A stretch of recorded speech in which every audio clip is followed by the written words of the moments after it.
This is the first episode of 2025, and I wish you a happy new year. Dates like December 31st or Jan 1st are arbitrary landmarks.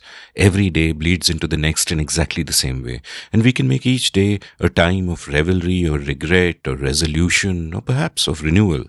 No matter what day of the year it is, I always want to aim to renew myself, to not relive the same day like an automaton, but to grow, to deepen my engagement with the world, to recharge, and sometimes to reset. And there is one profession, or rather calling, in which this is baked in. Writers do this. To write is not just to understand the world better, but to discover yourself as well, and maybe shape yourself as you write. So it is fitting that my guest today is a writer who does exactly this. Welcome to The Seen and the Unseen, our weekly podcast on economics, politics, and behavioral science. Please welcome your host, Amit Verma. Welcome to The Seen and the Unseen. My guest today is Amitava Kumar, who has had two spectacularly popular episodes on this show, so hey, why not make it a trilogy? And indeed, he just completed a trilogy of books. The Blue Book and the Yellow Book are now joined by the Green Book. There are paintings, drawings, notes to oneself, notes to us, observations about the world, some looking out, some looking in. This is such a delightful work. We recorded for the first time in person at my home studio in Mumbai, and we discussed books, writing, death, renewal, aging, train journeys, and trees. Amitava was in between flights in and out of Mumbai, so this episode is a bit of a miniature at just short of 3 hours, but it's so good you may want to hear it once again right after finishing it. Before we start though, let's take a quick commercial break. I often bemoan on this show how much of India is still trapped in a cycle of poverty, and while we can discuss structural reasons for this, the difficult question remains, what can we do in the here and now? As in, not what the state can do, but what can we do, you and me, in our personal capacity? Well, one key problem is that farmers and rural entrepreneurs in India don't have access to credit. They have no credit history, they have little collateral, and the financial sector won't lend to them. So they are forced to go to money lenders who often charge interest at up to 10% a month to them, and they get trapped in a horrific cycle of debt and despair. Can we do anything about it? Yes, we can. The sponsor of this episode is an innovative platform called Rang De, through which you as an individual can invest in farmers, rural entrepreneurs and artisans and lend to them at rates as low as 6 to 8% per annum, that's per year. This allows farmers to buy inputs, entrepreneurs to buy inventory and stock, artisans to buy raw material before a festive season. This can lift them out of the vicious cycles they are trapped in and create a virtuous one in which everyone benefits, including you. Rang De is regulated by the RBI, and since September 2019, they've dispersed over 83 crores, fulfilling over 23,000 loans. You can join this community of over 10,000 social investors by investing as little as 500 rupees. So log on to Rang De at rangde.in, choose the person you want to invest in, and make your first social investment. Remember, this is a kosher company, it's regulated by the RBI, and it allows you to make a difference to society for personal profit. What's not to like? Go to Rang De at rangde.in and join the credit revolution.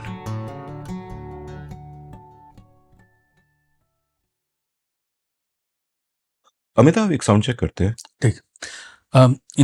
जब भी sound check करने को कहते हैं मुझे during when I go for the readings or something, so they'll say, can we do a sound check before the event starts? And I always, instead of saying something like hello 1 2 3, hello 1 2 3, I say, I want to tell you a story about Alfred Hitchcock. He'd be in an elevator, he'd be going down, he'd be talking to some friend about something, business. But the moment a stranger stepped in, he would say something like, there was so much blood. She opened the door and there was so much blood. And then he would time it so that just as his door opened, he had to just stop. And the other people who before who had to get off would not get off. And the people who were there were just left waiting to hear what the detail was, and he would walk out after bowing very reverentially to them. And I thought, that's a good thing to think about. So I always tell this story. I'll just, I'll go on stage and say, Alfred Hitchcock. So anyway, how is the sound check? ठीक चल रहा है? Sound check तो बहुत बढ़िया है. Story भी it's a nice one. Yeah. Lot of blood. There was just so much blood. There was so much blood. Have you ever tried this? No, I should. Oh my god! Yeah. Amitava, welcome. Thank you, bye. And what have you been up to since we last recorded, which I think was almost a year ago? Yeah, Yeah, chalo. we talked when the Yellow Book came out, Yeah. and since then, I was working on the Green Book. I've started teaching again because I had been on a fellowship last year at the New York Public Library, and I think कहीं because Bharat हमारा देश advance कर रहा है, there is construction going on right above our head, लेकिन वो आपको आवाज नहीं आ रही है. थोड़ी सी आ रही है. शायद हमारा एडिटर गौरव चिंतामणि कुछ कर पाएगा. शायद रह जाएगी, लेकिन रह जाएगी तो रह जाएगी. रह यही तो जाएगी, हाँ सच्चाई भाई. है. जानिए कि हमारा भारत महान, हमारा देश महान है. और बताइए, और क्या क्या किया, कहाँ कहाँ गए? जैसे कि मेरी कोशिश, what I've been trying to think of is, and I don't know what you think, I mean, ये इस तरह से on air announce करना थोड़ा सा act of hubris लगता है, but maybe it just gives me resolve to do it. I think even the self-consciousness that it could be an act of hubris is an act of hubris. So, सही है. V.S. Naipaul went around this country, starting with Bombay, and then in a counterclockwise direction, going to the south, then to Calcutta, Lucknow, Varanasi, stuff like that, then ending up from Delhi, then Kashmir, and wrote the book A Million Mutinies Now. And people's accounts, starting with the one in Bombay, presented an India that was just erupting with lots of assertive movements. ठीक है? मगर that was, I was in graduate school जब वो निकला, मैं PhD कर रहा था जब वो निकला, तो 30-35 साल हो गए कम से कम, maybe even more. तो I was thinking कि अभी क्या हो रहा है, So let me just go around a little bit इधर उधर. I've been doing these journeys for, जब last time I saw you, though we were not on a show, we just met for dinner, I had just completed a journey on the Himsagar Express. Himalaya से शुरू किया और सागर तक पहुंच गए 3-4 दिनों में. I went on a train, the same train, उसी पे रहा जम्मू तवी से लेकर कन्याकुमारी तक, and asked people questions कि भाई क्या हो रहा है हमारे देश में.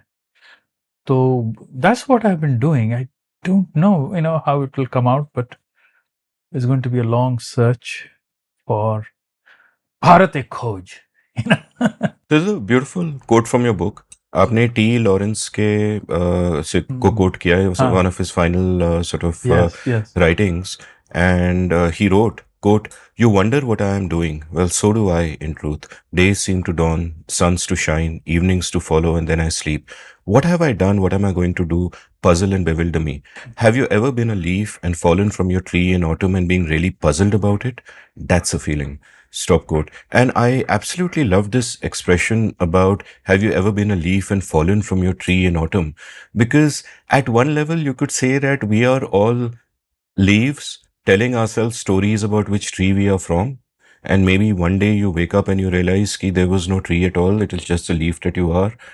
And do you sort of then feel a little disconnected? I mean, when you travel down that train, you are in a sense like a leaf trying to define your tree. Is that like, I'm just thinking aloud because I was very moved by those words. Do you think?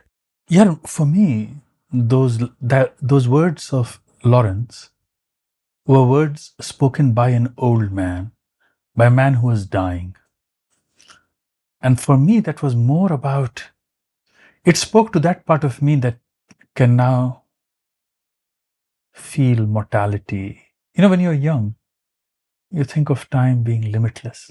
लगता है ऐसे कि तो highway चलती जा रही है, अभी तो मैं गाड़ी बहुत तेजी से चला सकता हूं, अभी तो मेरी जो जिंदगी है वो अनंत है, या मेरी यात्रा अनंत है. This is an endless journey.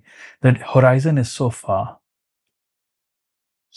Now I'm not in that position anymore. My father died last year, and I feel like I am now next in line.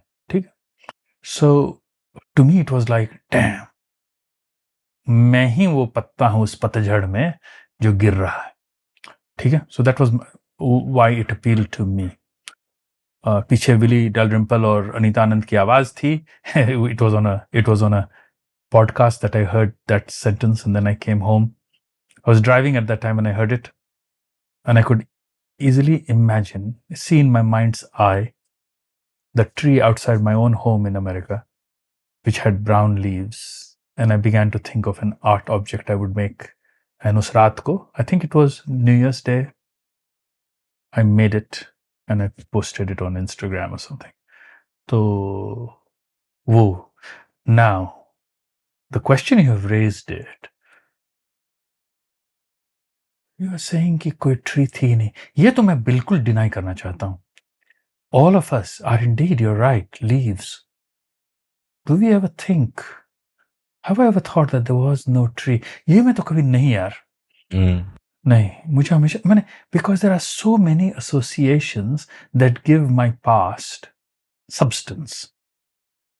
How old are you? 62. So as I started reading your book, as I started reading the Green Book, I was commenting to someone that one thing I admire about Amitav so much is that he is so full of energy that you would not know that he is 60, right? In a very good way, because it's almost a lament about my own lack of energy and jadedness and all of that. That you're full of energy, you don't at all look or act your age. It's almost like you're rushing into new dawns. And yet, I came across these lines in the Green Book where you wrote, I stand now at the cusp of old age, the twilight years, my gaze turned towards the gathering dark that lyrical writers call the gloaming. But for a brief moment, I want to consider not the immediate future, but the more distant and irrecoverable past. Stop quote. Now, while we have met recently when you were in Bombay for a day, we actually probably last met before that in the Yorties. I've had two conversations with you in between where I felt that in each of them, every word you spoke was from the heart. I did not get a sense of this. I got a sense of energy. I got a sense of renewal. I got a sense of excitement about where your new art form that you're, working with. And indeed, not just the art, but the form of journaling, how it's opening up new vistas for you. I was kind of surprised and almost sad at sort of reading this, because it means that if you are thinking about mortality, there is no escaping thoughts of mortality. So, but that is from the heart. In the sense, just before we began this conversation, I was telling you how coming out of a car the other day in Bombay, I tripped and I hurt my shin. I tore my skin. I wrote to my sister that day and I said, I have the sense that things are beginning to get weak in the body in a very, in a very firm way. I mean, I used to be able to play tennis with my son and beat him. Now I just can't, so, yeah, man, no, I think what I'm really trying to say in the Green Book is, on one hand, take measure of mortality. I had gone and cremated my father in Varanasi, and the story that I tell in the Green Book is of going up to the Ganga, where Ganga starts in Devprayag with a meeting of Bhagirathi and Alaknanda, and then just going to down the Ganges, right up to the Sundarbans. It was a way of trying to think about, why people like to be cremated in the Ganga. What else happens? Vagara, vagara, vagara. To mortality. But also, I have to say, because the title of the book is Green Book, I'm also thinking of how the planet is dying and what are the places or ways in which it is being revived and what the place of the youth is in it.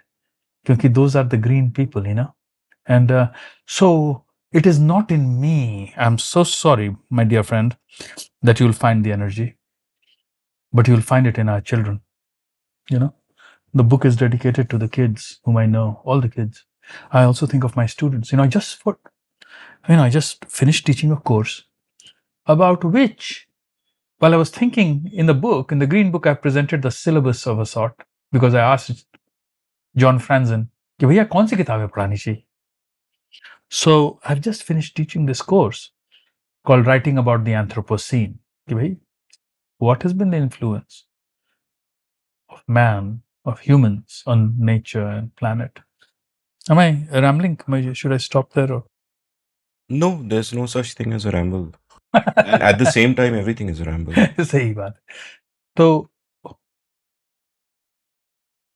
I think the idea of death or dying, whether it's a mortal, humans dying, or it is about planetary apocalypse or whatever, is at once both about that and about resurgence or recovery. That's the idea of the green. Huh?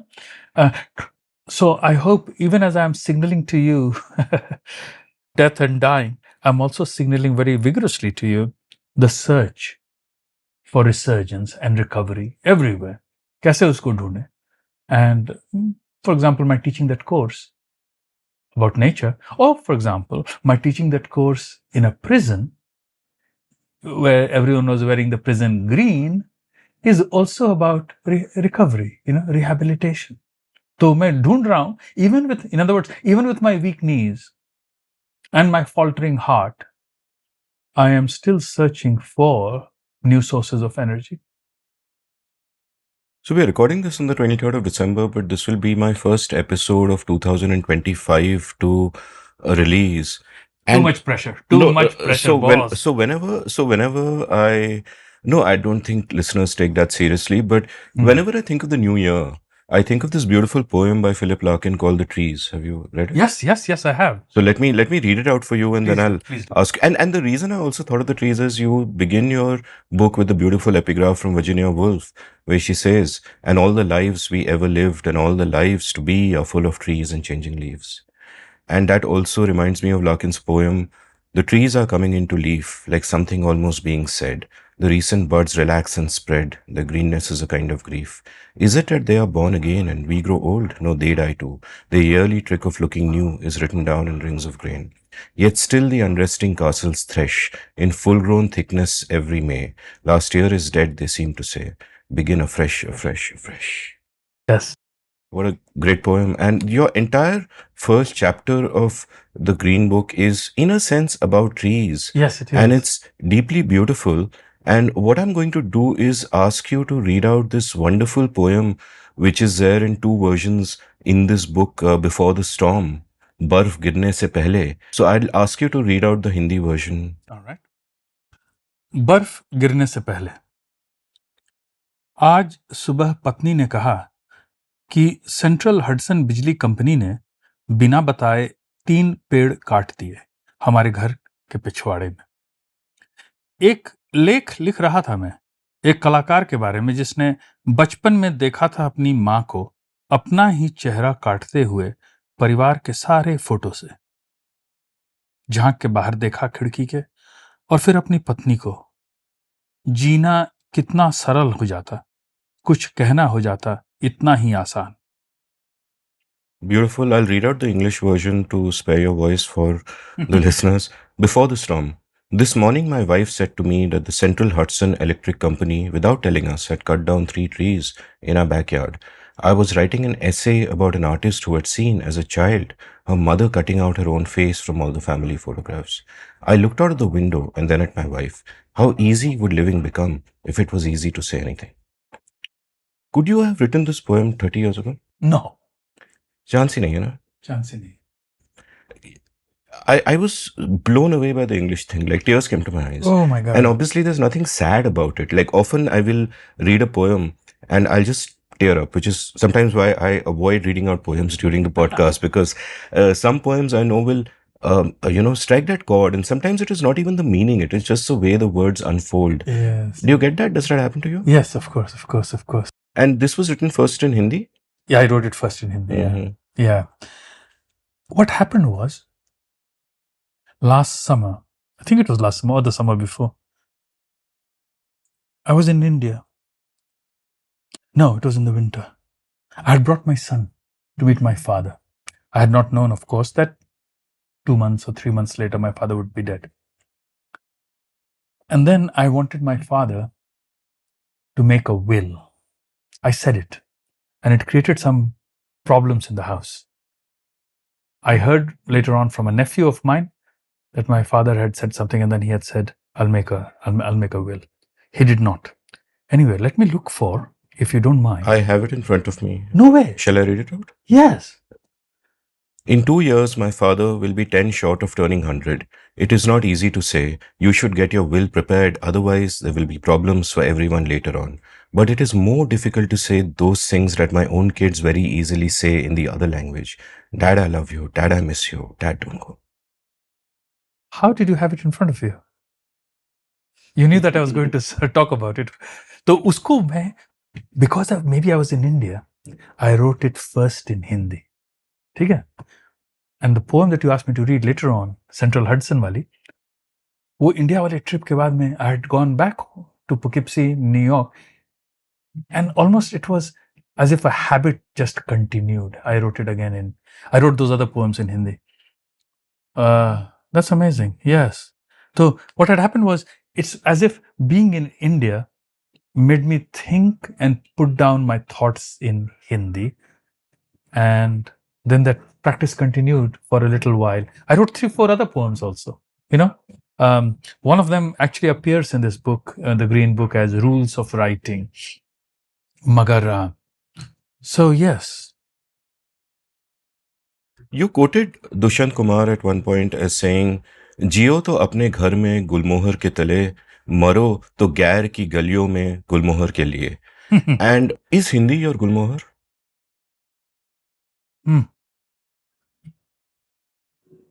I understand the question. I think the kind of intimacy that is expressed in those lines about what you are seeking, what it is, what you're seeking, what you're seeking at home and what you're seeking abroad. Is that Gulmohar? Is Hindi that Gulmohar? No, language is. Hindi is not. I have a great intimacy with Hindi, but it is just language. It can be English also. यानी कि जियो तो अपनी गली में भाषा के लिए और मरो तो गैर की गली में भाषा के लिए.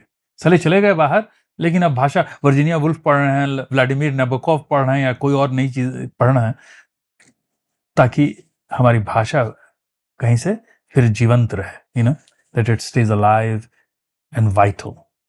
पेगी मोहन से मैंने एक अंग्रेजी का वर्ड सीखा था जो मुझे पहले पता नहीं था, which is diaglossic, where she said कि Indians are not bilingual, they're diglossic, which means it is not that for any situation we can speak in any one of two languages, but that we know two languages, but each language is imprisoned in a context. कि हम सपने में अपने parents के साथ एक भाषा में बात करेंगे, ऑफिस जाके अपने दोस्तों के साथ और एक भाषा में बात करेंगे, and one doesn't fit in the other space. So for you, are Hindi and English easily replaceable? No. Or is it that they are only true in their context? Yeah, they are only true in their own context. Though, I think skill lies in being able to transcend, being able to transcend the differences,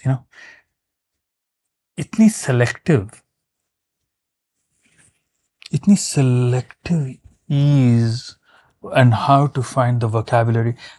I think, for example, Vikram said in A Suitable Boy transcends the division. He makes it seem as if it's in Hindi. Could be, Wo ease, I always think of that as something, that I would like to have. I mean, there's so many things that I just cannot say in English, or it just feels odd. जैसे कि सबसे vulgar या सबसे crude example तो है,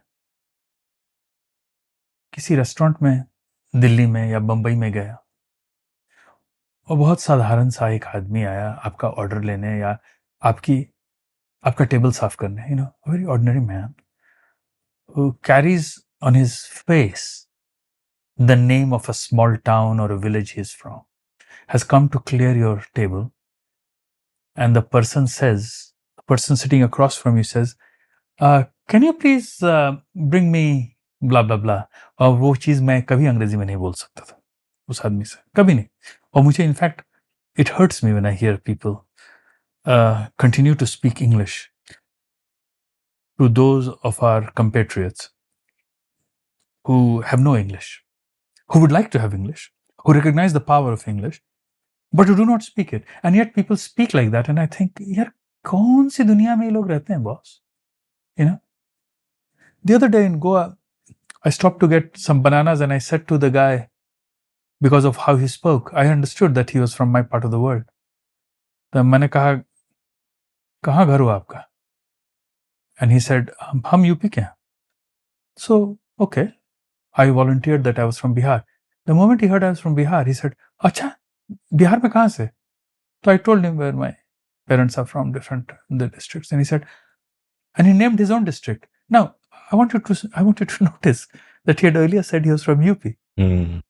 So even for him, there is a distinct hierarchy which he did not want to lower himself in. And it was only when he found that I was claiming my own spot at an even lower rung that he thought, okay, then I can reveal my own truth. What I'm saying is, in all these languages, in all our languages, power and wealth are, often inscribed. And people sometimes, in choosing one over the other, one language over the other, are only reaffirming those power relations. And इसीलिए वो भी है मेरे लिए कि भैया कौन सी चीज नहीं बोली जा सकती है दूसरी भाषा. I once did a memorable episode with the Dalit scholar Chandrabhan Prasad, and Chandrabhan ji has two characteristic things which stand out in his public interactions. One is कि वो हमेशा सूट पहनते हैं. Yes. Because to him Indian clothing can carry caste markers, and he Yes. wants to transcend that. And the other is he only speaks in English, Yes. because to him Indian languages also have those inflections which you and I might take for granted, but they have Yes. that dynamic within them, and he's written eloquently about that. So I'll just link to that in the show notes. And that's actually a very interesting. एक minute फिर से बोलो क्या word था तुमने क्या कहा you'll do what in the show note? Which I'll link in the show notes. Oh, which I'll link. Okay. आपने क्या सुना? Because हमारी पुरानी we have an old joke between us that is only on your show that I've heard. Double click. ठीक है. I will, in the sense of not a literal double click, कि okay, so I'll double click on this point, etc. Sorry, ठीक है. भाषा, since we're talking about language, I hope you will forgive me that interruption. No, there is never anything for me to forgive, because I never take offense, and interruptions are great, digressions are great. But for the moment, we'll digress rather than double click, because I think the great delight in your books actually comes from the digressions and not the double clicks. Very good. To sort of. अच्छा, लेकिन did my interruption, was there anything else you were going to? Yeah, the larger question I want to ask is, can we transcend English? And I mean a larger thing here, that there is a hierarchy of languages which has something to do with a hierarchy within society itself. That, अगर मैं बाहर जाता हूँ रास्ते पे, one way of showing कि class क्या है भाई, one way of showing कि मेरी औकात क्या है, is you speak sophisticated English. It's almost become this terrible, after the British left, it's just this hangover that we have, which has also led to this completely bizarre thing that many of my writing students, in fact, have to unlearn, that big words are not necessarily good words, because, they become signals of, oh, my English is so good. सही बात. You have a road rage incident. One guy will at some point break out in English to show that, boss, सही. don't mess with me. Can we kind of transcend that? Because I don't know if you and I have discussed it on the show, but another really inspiring episode I did was with the entrepreneur Vinay Singhal, who has this, who started this site called stage.in, which is a Netflix for Bharat. But what it does is not content in the languages like Hindi, Bengali, Punjabi, but content in the dialects like Haryanvi, Bhojpuri, Maithili. And his whole idea is that so far there has been a great flattening sound of a homogenization of language, that you come to a city, the bigger language will always win out, whether it is Hindi or Tamil or whatever. But, a language is a dialect with an army, basically. And the dialects begin to disappear. And his point is that is gradually turning around, that there has been a reverse migration of people who went from Haryana to Bombay to make movies and then came back to Haryana to do content for this platform, which has I think a few lakh subscribers at Netflix rate. So it's quite awesome. And he gets people coming to him and saying in Haryanvi that, Bhaiya, I was always ashamed of, knowing Haryanvi but not Hindi so well. And you've given me pride in myself all over again.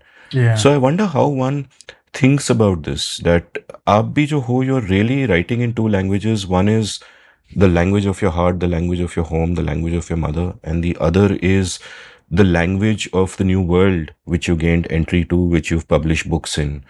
How does one think about this? How does, because it is that person at the adjoining table, telling this, talking to this waiter in English, is really a sign of that we are still, can we transcend it? Are we transcending it? Yes, I am not a good example of it, but a better example is, let's say in Lapata Ladies, English comes at a crucial moment when Deepak declares his love to Phool when he says, "I love you." Huh? हम बोले हैं, huh? But everything else is said in a language that is so specific and so particular. मुझे लगता है कि the way in which people from smaller towns have articulated in Hindi cinema, in recent Hindi cinema, their own identities with pride is an example of that old model totally being rendered obsolete, where there was only one way of being superior. Now, one way of being superior, one way of being you is by totally overturning and, claiming your identity with pride. So, मुझे लगता है कि that's a wonderful way of doing it. A secret part of me also thinks that one way to transcend it, and that would be my way, is to make English itself our very own. जब मैं बच्चा था, मैंने बच्चा क्या, जब when I was in college, we had to read Raja Rao. I don't Kanthapura, and we were told that sing-song rhythm in the English, his long lyrical sentence was somehow being Indian English. I thought it didn't sound to me like Indian English. Actually, it just sounded, certain kind of style. Neither did the very energetic and inventive syntax of That's amazing. no, वो जो देसानी था, क्या नाम था? GV Desani, all about. Yeah, all about Asia Hatter. वो जरा inventive और बड़ी उसमें थी कुछ दम था उसमें, मगर it did not necessarily seem as Indian to me. मुझे तो in a very understated way, जो नए लेखक, are just producing maps of their everyday, मुझे तो वो बड़ी अच्छी लगती है, I think that is a way to transcend. कि भैया, you don't have to be either, it doesn't carry a exaggerated weight about itself, and it's quite ordinary, वो ठीक रहेगा.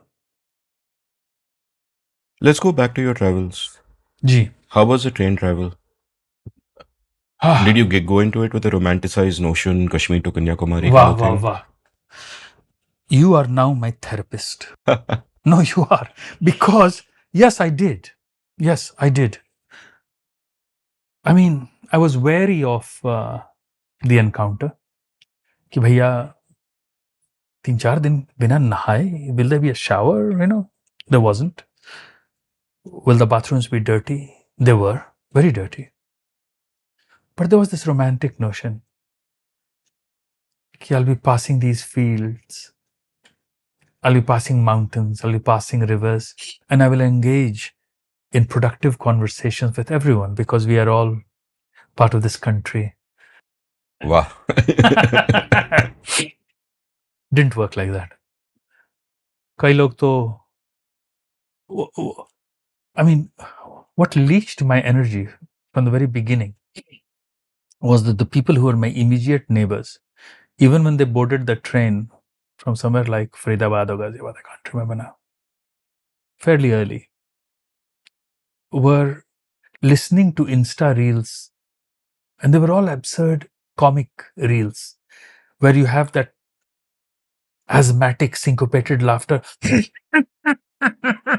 and it goes on like that. It's so stupid, signaling from before that this is comedy, and the fact that these people were doing it, 3-4, just one family, everyone with their own little phones, etc., just depressed me. Actually, it forced me to retreat. I began putting things in my ears so that I would not hear that, them. I began reading I read, an excellent book by Sudha Bharadwaj, for example, in the first day maybe. Started reading another book, India is Broken by Ashoka Modi. Cool. And I was disappointed by myself because I should have actually talked more. I did go to another compartment, and that was great. It was the unreserved bogie. Bihari laborers were going to uh, Vijayawada, I think. And so I spoke to them and some other people. Magar, I also spoke to some folks like, these Brahmins from Pune who were great admirers of our great leader, etc., etc., and also of Mr. Godse. Also, Mr. Godse, they Yeah. said as much. Yes. Oh, I mean, it was said in different ways, but it became very clear. Savarkar also. All that was revealing and should have been. It was just that my retreat into myself and the desire not to do anything was a disappointment because I felt it is precisely when people are not talking to you or do the wrong thing. I mean, these people were just uninterested. I even asked them questions. And again at night, to be sleep deprived because people were involved in their phones and the phones would ring everywhere. That was a bit disappointing. But it was revealing also in its own way. What are people absorbed by? They're absorbed by entertainment, And when politics is turned into entertainment, that is the turn towards right-wing politics, because unless you're entertaining, you're not doing the right thing. And if you're entertaining, then you can be a peku, you can give fake news, and things can begin to attract supporters, etc., etc. So ये सब चीजें, and politics is soap opera. There was a young girl, I wanted to talk to her about her ambitions, but she was just listening to, soap opera lines like, मैंने तुम्हें बहुत दिनों से चाहा है अमित, things like that. चलो चल रहा है. it's been a long time since someone said that to me, so thank you for that. Oh my God. Yeah. So my friend Roshan Abbas has this great pithy line that I really like, where he says, either be interesting or be interested. And just now when you referred to these people who were playing Insta videos in your compartment as uninterested, I just thought to myself, does that also make them uninteresting? Yes. When you know that I teach writing also in some of my classes, and I find that the students sometimes are a little bit too interested in memoir, that want to tell their stories, and I try to resist it.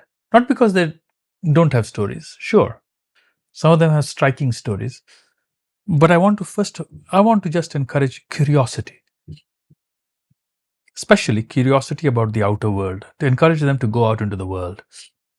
And I do believe, when you are told that, anything, you can write about anything and it will be interesting.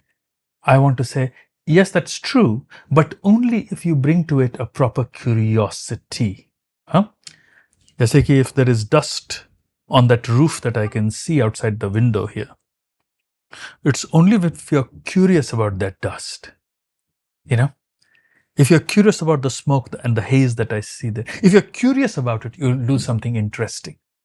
Let me give you an example because I'm talking about the dust. I saw an art installation in a city called St. Louis when I went there to give a lecture. The art installation had 12 canvases. Okay. There were 12 canvases from Mexico City. What the artist had done was that he had put all the 12 canvases in an exposed area in Mexico City. And then each month he had removed one of them. Wow. And what we saw, because of that curiosity that he had about what was the impact of the atmosphere of dust and smoke and stuff like that on those canvases, that you could see in that movement of those 12 panels the existence of air pollution, etc. तो मुझे हमेशा लगता है कि curiosity, and then how that curiosity can be driven by a serious strategy of discovery that will allow you to find out so much more about our reality, our lives, what we inhabit. Talking about curiosity, I'm very curious. Under my feet here is a machine. And both feet can be put there. It looks like maybe it's a kind of a massaging unit. Would you like to try it out? It's a foot massager, and our mutual friend Gaurav Chintamani has sampled the sound. So if you use it while we are recording, he can cut it out. No way. You want to use it? Yes. Let's do it, boss. Oh my God, I'm very curious. Let me put it on during the break because I'll have to move some wires around. कोई भी दिक्कत तो break के बाद जब वापस आएंगे Good work, Gaurav. Wow. yeah.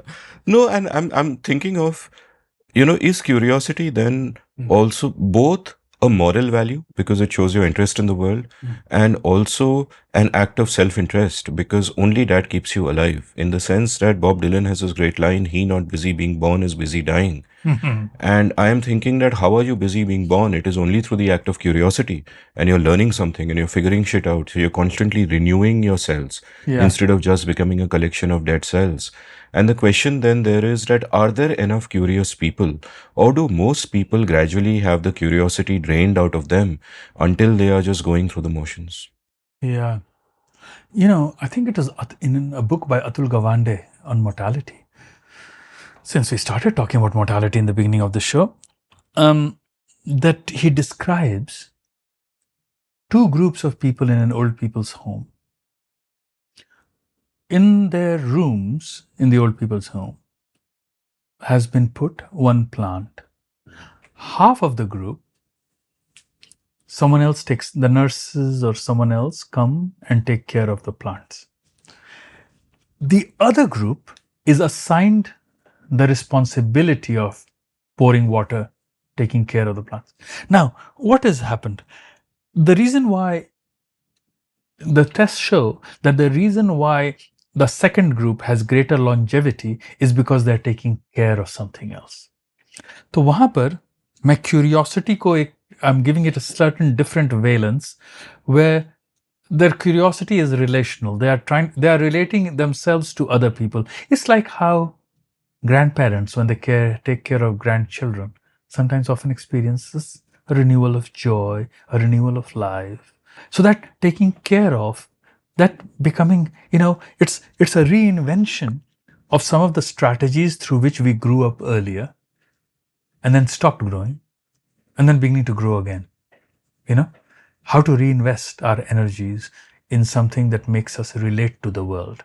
So in that way, I think it is both moral and you made it seem selfish, but selfish, but also selfless.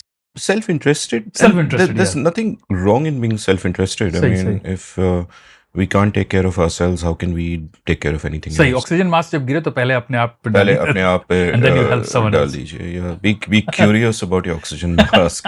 ये क्या चीज है? कितनी लंबी वायर है? कितना खींच सकता हो? Oh my God. Yeah. You mentioned that art installation that you saw that reminded me of another great audio experiment which was carried out by this gentleman named Bernie Krause. And I'll send you the link. I'll also link it from the show notes. Where what Krause did was that he built a soundscape of, he was used to building soundscapes of the environment because different animals and birds and creatures out there will have sounds at different frequencies. So he would build these soundscapes and have these charts where you could mark on the map that here's a gibbon, here's a parakeet, here's a this, here's a that. Yeah. So he tried this experiment where in California for a period of about 11 years, he went back regularly to take a soundscape of the place. And this was when that place was struck by drought and species started dying out.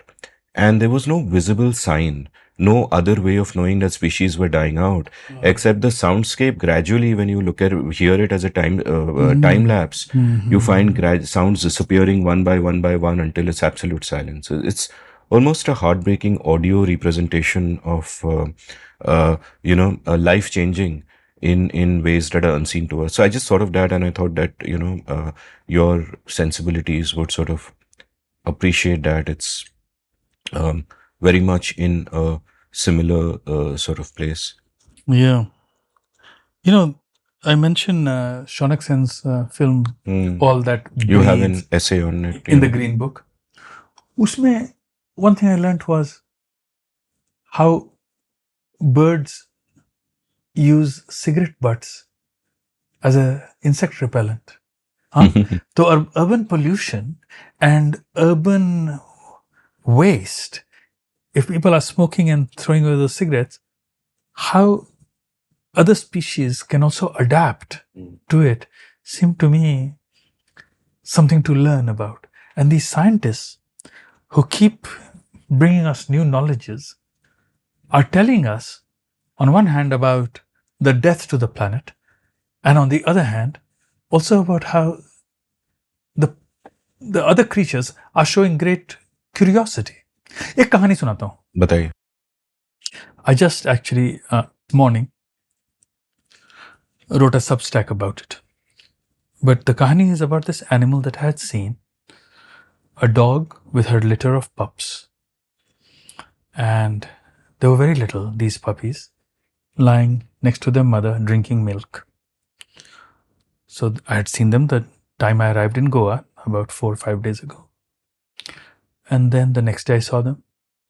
And then that night, a sudden bark, a snarl, very loud. And a sound like that. And then I didn't know what had happened. But in the morning when I woke up, the following morning, the puppies were gone. And I asked my host at the Airbnb, what happened? He said, yeah, I noticed. Seems someone took them away. And then he tried to offer a consoling note by saying, he said, but I think they'll find a better home. They'll have found a better home. That's what someone has taken them. Now, as it happened, the Airbnb guy was, had given me a shitty deal, so I have no reason to trust him. But I chose to believe him on this. But then yesterday, as I was taking my scooter out, the one that I had hired, to return it, I heard the whine of the puppies. So clearly, I have concluded, the mother came out from a gutter. So I concluded that what had happened was that after maybe one of her puppies had been stolen by this person, whoever it was, she had just figured things out, and she had, instead of them being out in this garage space where I had seen them all these days, she had hidden them in the gutter. So that's I thought that was a logical act and an example of very fine animal intelligence, because I could hear now the whine, but they had been hidden. The puppies had been hidden, which I thought was a wonderful thing for the animal to have done. I think, every time someone says that, oh, the planet is threatened, and I just think that humans are threatened. The planet is not threatened. Planet chalega bhai. Planet घूमता रहेगा. Planet पे action होगा. Humans are threatened, and you can debate the extent of that, but planet is fine. Planet will keep adapting and evolving, and so on and so forth. Although there'll be death too. For example, एक किताब मैंने पढ़ा है अभी, The heat will kill you first. ठीक है? It was very clear to me that, for example, when the temperature keeps rising, the amount of fish that will die on the shores of this city will be mind-boggling. So there will be. It's not just humans. Humans तो मरेंगे ही, मगर other species too. But yes, it will continue. You're quite right. Some forms of life will persist, and not only that, after the humans have died, they will find ways to flourish, and a different kind of cycle of evolution will begin. And wheat will have to find something else to colonize, because we will no longer be there. We will no longer be available. It feels that in some ways this book is a little different from the blue book and the yellow book, partly because some of the art, and I noticed this independently before. Noted art critics also pointed this out, but some of the art seems almost assured, as if you don't have to try in certain places. It just happens naturally. It kind of felt like that you can tell a young talented writer and you can say, hey, they use words well and so on, but eventually a sort of ठहराव begins to come. Is that a process that you've noted both in your art itself and in your noticing? Noticing has become more habitual, and the expression of it has become more natural. But even as you are talking, I'm looking through the Green Book because I want readers to know that I made one painting while listening to your show. Oh my God, which one? And that is on page 70. It is a scene I had observed and photographed of a hydropower construction near Chamoli. Mm. My car had been stuck there, and just because your show was, I don't know who I was listening to. Maybe it was the one with Danish. I can't remember now, but I painted it. Um, or it's in gouache. It is the side of the mountain. I'm looking at it on my screen as well right now. So as to the painting, earlier I was less aware of what the hell I was doing. I was just, and also just post Chantukine, you don't know often about material. Like, and when it started, it was just from a children's watercolor. तो फिर गुआश खरीदा, और अब इसमें कई हैं जो watercolors, जो oil हैं. So yes, जैसे कि when I was seeing a scene, I knew in my mind this time, अरे ये तो watercolor में ठीक नहीं आएगा. That I needed oil. Not only that, I knew that it would not. I did not want the feel. I knew this intuitively of canvas, so I've used a panel. जैसे कि जो Don't Stop Walking एक chapter है, उसमें is just there is a painting which I made very easily. I had gone for a walk with my wife Mona, and when I went home, I thought I would just paint the scene I had seen, and I knew it was going to be on a panel. So I think this is the lesson you want to give as your teacher, as a teacher also to your students. Practice, practice, practice. No, together the painting and the podcast are actually the seen and the unseen. So, मैं समझ रहा हूँ अभी आप क्या कह रहे हो. no, I'm so overwhelmed that that there is one painting here that is connected, in a sense with me. Yes, of course it is. And here's another thing that you have a section in the Green Book about notebooks where you're writing about the notebooks of other people, Yes. about Shiva Naipal's notebook, about your Chacha's diaries, which I'll come back to. And I was just wondering that there are two questions I have here, and question number one is that when you are writing a notebook purely for yourself, like Penelope Fitzgerald's notes, for example, or Shiva Naipal's early notes, purely for yourself, you're writing in a particular way. But when you are journaling with the awareness that this will be read by others and passed by others, you are writing in a slightly different way. And I wonder how one accounts for a difference, because at its heart you would, like, for example, so my friend Ajay and I started teaching this course called Life Lessons to a bunch of people, where an exercise I gave the participants for the 5 weeks is that every day you must journal. I will give you a subject every day. It can even be 200 words, that is fine. But the condition is not only do not send it to me, do not show it to anyone. The condition is that it is only private. Because my thinking is that then there is a different kind of writing. The journaling I am doing when it is only for my eyes is very different from the journaling that I will do when I know that it might be read in the future or whatever. My Chrome incognito window will show you a different side of me than the regular Chrome window. It's not too different, but for most people, there is that wall. So how do you then reconcile that? Because at one level, you start journaling because it is a way to get in touch with your authentic self. Yeah. But the moment you commit to putting that journaling out there, you are also performing. Yeah. I don't think you're right, of course. I just don't want to take that binary too far. Partly because I think one is always performing even for oneself in a way. But one thing I do is that I do this journaling in the morning, for example, which I might have mentioned on an earlier show, but because I read a book called The Artist's Way by Julia Cameron, I started doing morning pages. Now that is just for myself, it's not. And it is supposed to be because you're writing and not lifting your pen or something like that. It's supposed to be more uncensored.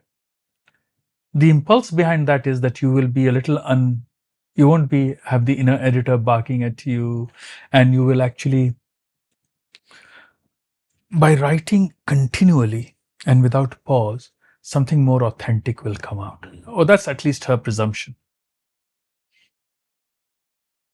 I haven't been able to do uninterrupted in that way, or to think that I'm accessing something deeply psychoanalytic and suppressed or subconscious.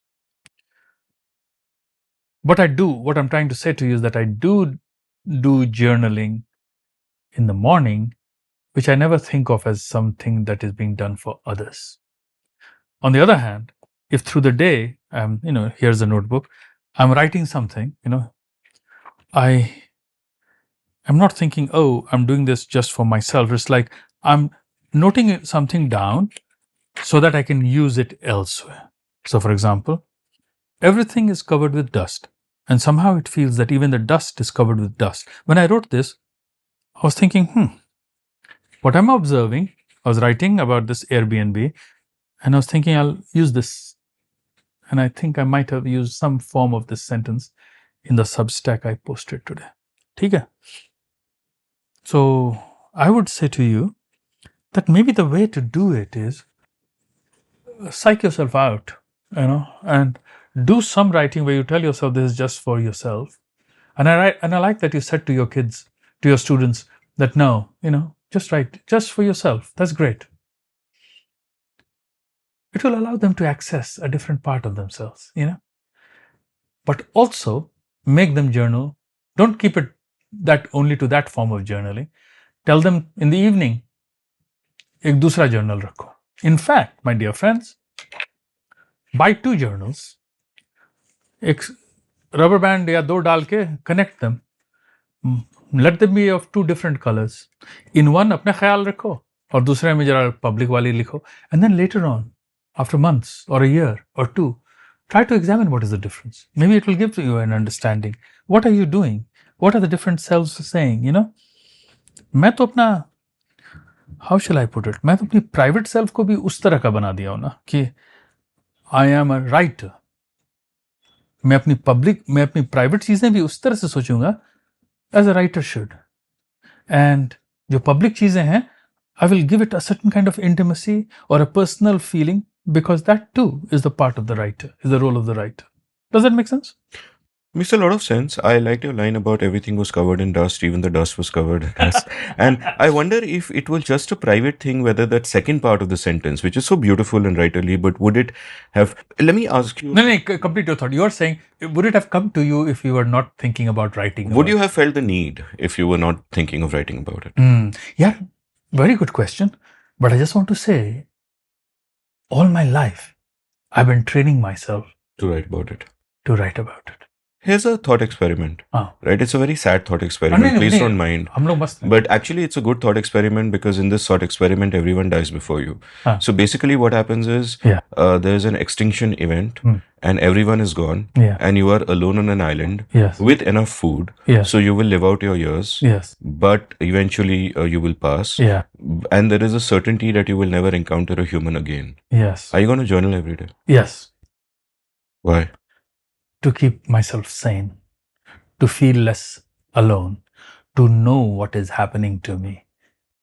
Can you elaborate on to keep myself sane? Is that part of what it does for you? Yes.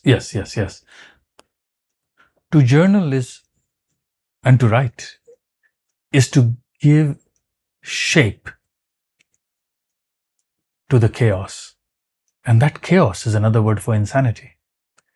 To give it order, to make sense of things, is the great gift that writing has given me. Reading and writing have divided that time of my life when I was a stupid, aimless youth,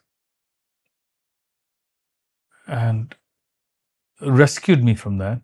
And then, I'm speaking like a born again here, but it's a little bit like that, मैं हमेशा बोलता हूँ लोगों को, when a friend of mine was killed when I was in school, when he was trying to rob a store, a jewelry store, I always thought, there but for the grace of God go I. I mean, I really had a genuine fear at that time कि boss मैं भी तो उतना चूतिया हो सकता था, you know. The only thing that saved me was I found a sense of interiority at just that age, began to read a little bit, began to think, yeah, how to write about this, or blah blah blah, and then things took a turn. नहीं तो मैं भी उसी तरह से, I could have become a dissolute youth, and we wouldn't have been on this show. And what a loss would that be, Amit? It would be a terrible loss. I would have 3 episodes less than I do right now, which is the only way I think of human beings. They are content for me, Amitav. They are content. And you're mocking the ideal of the writer who is curious about the world. No, I'm telling a deep, dark truth about both of us. Everyone is content. Okay, I'm going to do a quiz question. I'm going to read out excerpts from a journal. Yes. And I'm going to ask you who it is. Baap re baap. But this is quite easy. You should Okay, get it, chalo. I think. Yeah. I'll give you the date. So, 12th February 1915. Did no work, better mood, feeling aroused. If only I could work again, 5 exclamation marks. Then, Virginia Woolf. No. Then Somerset Maugham. 22nd March, the 22nd February, the next day, 1915. Did no work. You can now see the theme. Did no work. Kafka. Countless vivid but not unpleasant dreams last night. Many difficulties with the crew. Anger and anxiety, self-reproaches, etc., etc. Melville. No. Then 1915 में. Okay, then I'll shift a little forward to. Melville कब जिंदा था? तो थोड़ा पहले था ना? 18 something. So 27th February 1915, and I'll give you a clue. Okay, Joseph Conrad. No. Note that World War I is going on. Yes. Right, and note that this person said many difficulties with the crew. Now 27th February 1915. Did no work, dark mood, strong sexual desire, feeling lonely. More than ever, the goal of my work seems to me to have been moved. And then it goes to a next page. Wow. So, तुमने तो हरा दिया पर. Okay, if you turn your head and look at all the bundles of books on the floor, there are bundles of books on the floor. Yeah. You will see the author. Wow. I don't want to say Wittgenstein, whom I can see. It is Wittgenstein. No way, really? Yeah. These are Wittgenstein's. He was at war. He was part of the army, right? So this is his notebook from the trenches. I love the fact that did no work. That sounds like. No, he wrote. When I look at all my youthful diaries, they all say did no work. If I'm not mistaken, that book which you're looking at, Tractatus Logico-Philosophicus, his masterpiece, was written in the trenches. Wow. So there you talk of interiority, and it's quite fascinating. And I actually thought of Wittgenstein when I read about your chacha, right? Where you point out that my wife's chacha. Yeah, your wife's chacha. Yeah. Where you point out that after his dad dies, he tries to call his mom, but he can't call his mom because he's placing a trunk call, and the person says, "What language?" And he says, "Urdu." And after a while, the person says, "Hey, we can't do that because this was in Sikkim, that there are no Urdu translators, and therefore he could not get through." And now you write, quote, Chacha recorded in his diary the receipt of the telegram from his brother on the 19th.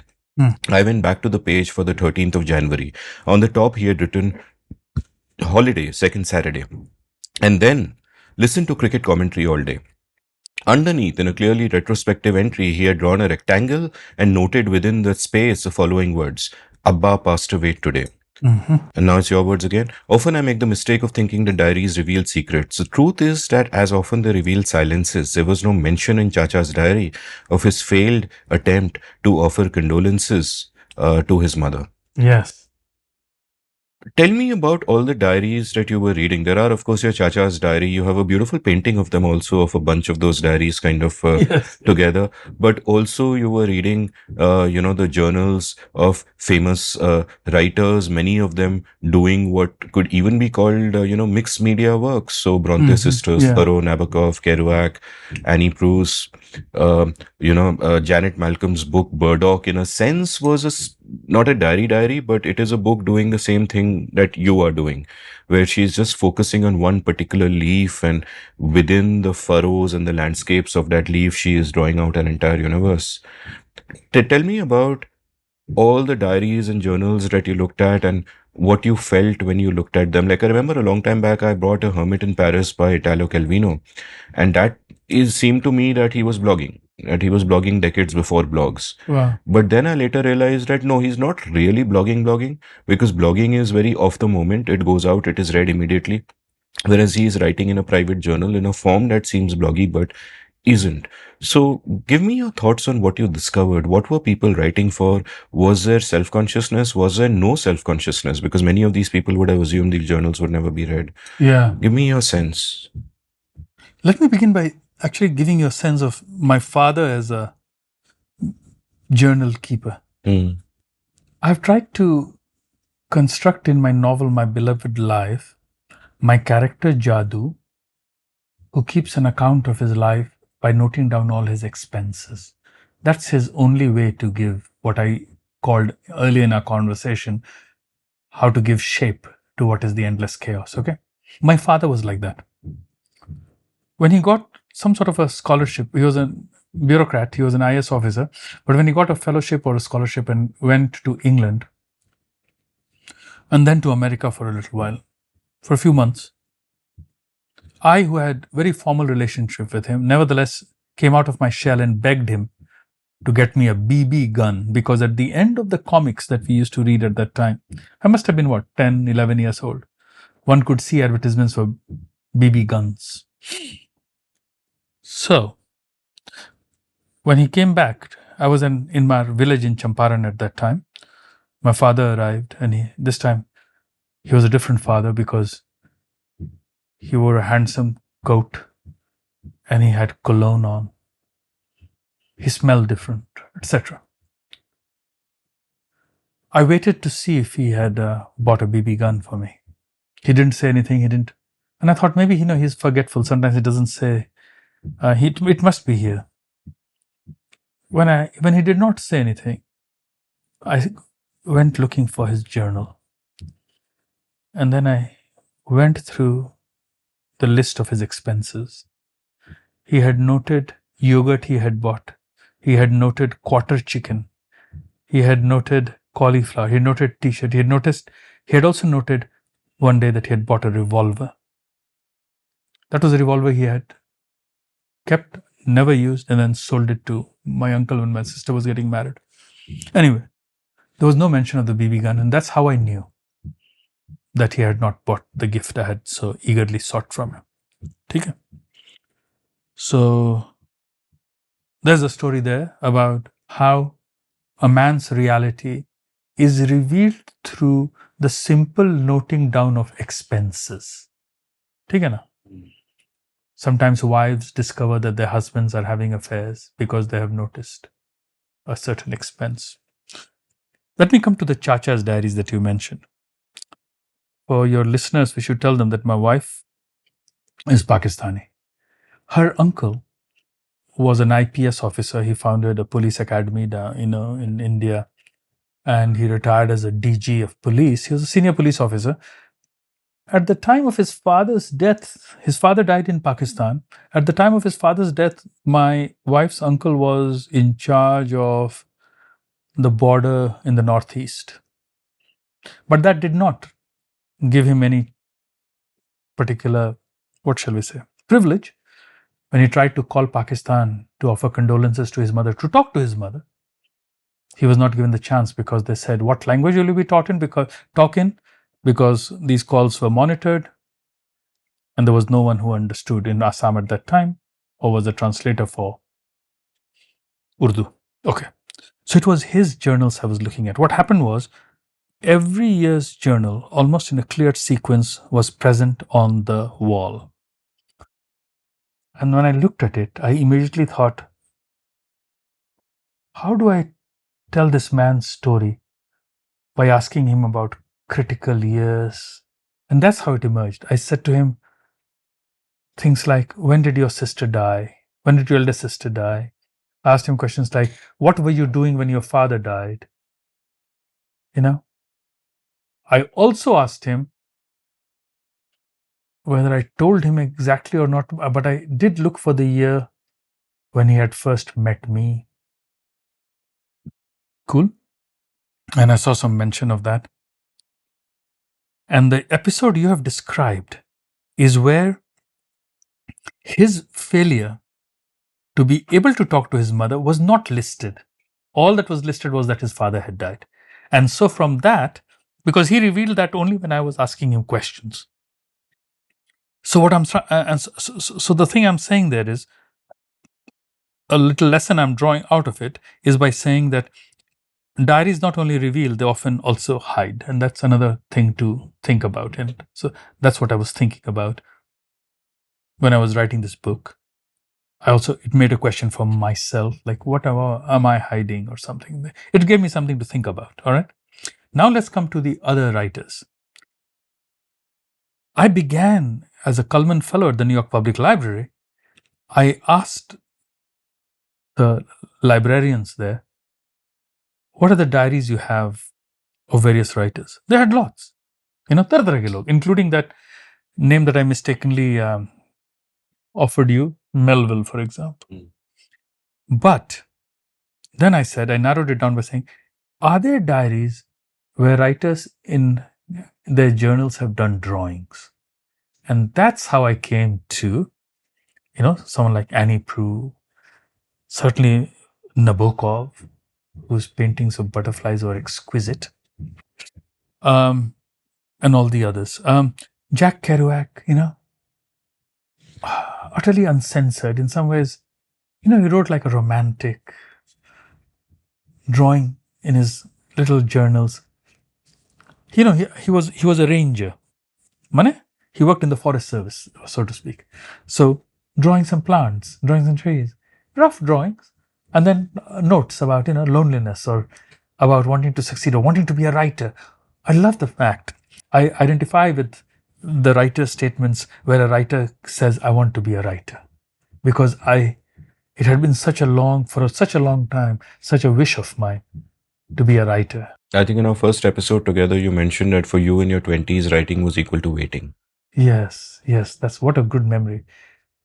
And it still is in other ways. Now you wait in different ways, but it is waiting. Writing is waiting. It is a study in patience. Patience both in finding results, but also patience in finding one's voice, finding one's form, finding one's audience. You know, which of course your show is helping me find with the last. So, when you mention your father's expenses, did you ever get a BB gun, by the way? Another interesting question. Yes. See, the curiosity is a humming insect inside your brain. My mother's college friend, also living in Patna, had heard me repeat this over and over again. So, you remember the thing that in our childhood used to be called an air gun. Mm. So, my mother's friend's husband, who was a businessman in Calcutta, got me a nice air gun. And then I became a menace in the neighborhood, shooting birds. A guy who lived behind my house, a Muslim craftsman, said, "Hey Babu, ये तो गिलहरी मार सकते हैं, क्योंकि हमको उसका पूंछ का जरूरत है." He wanted to use it to make paint brushes. And so I did. I obliged. I was a killer. You still have the air gun? No, I don't know what happened to it.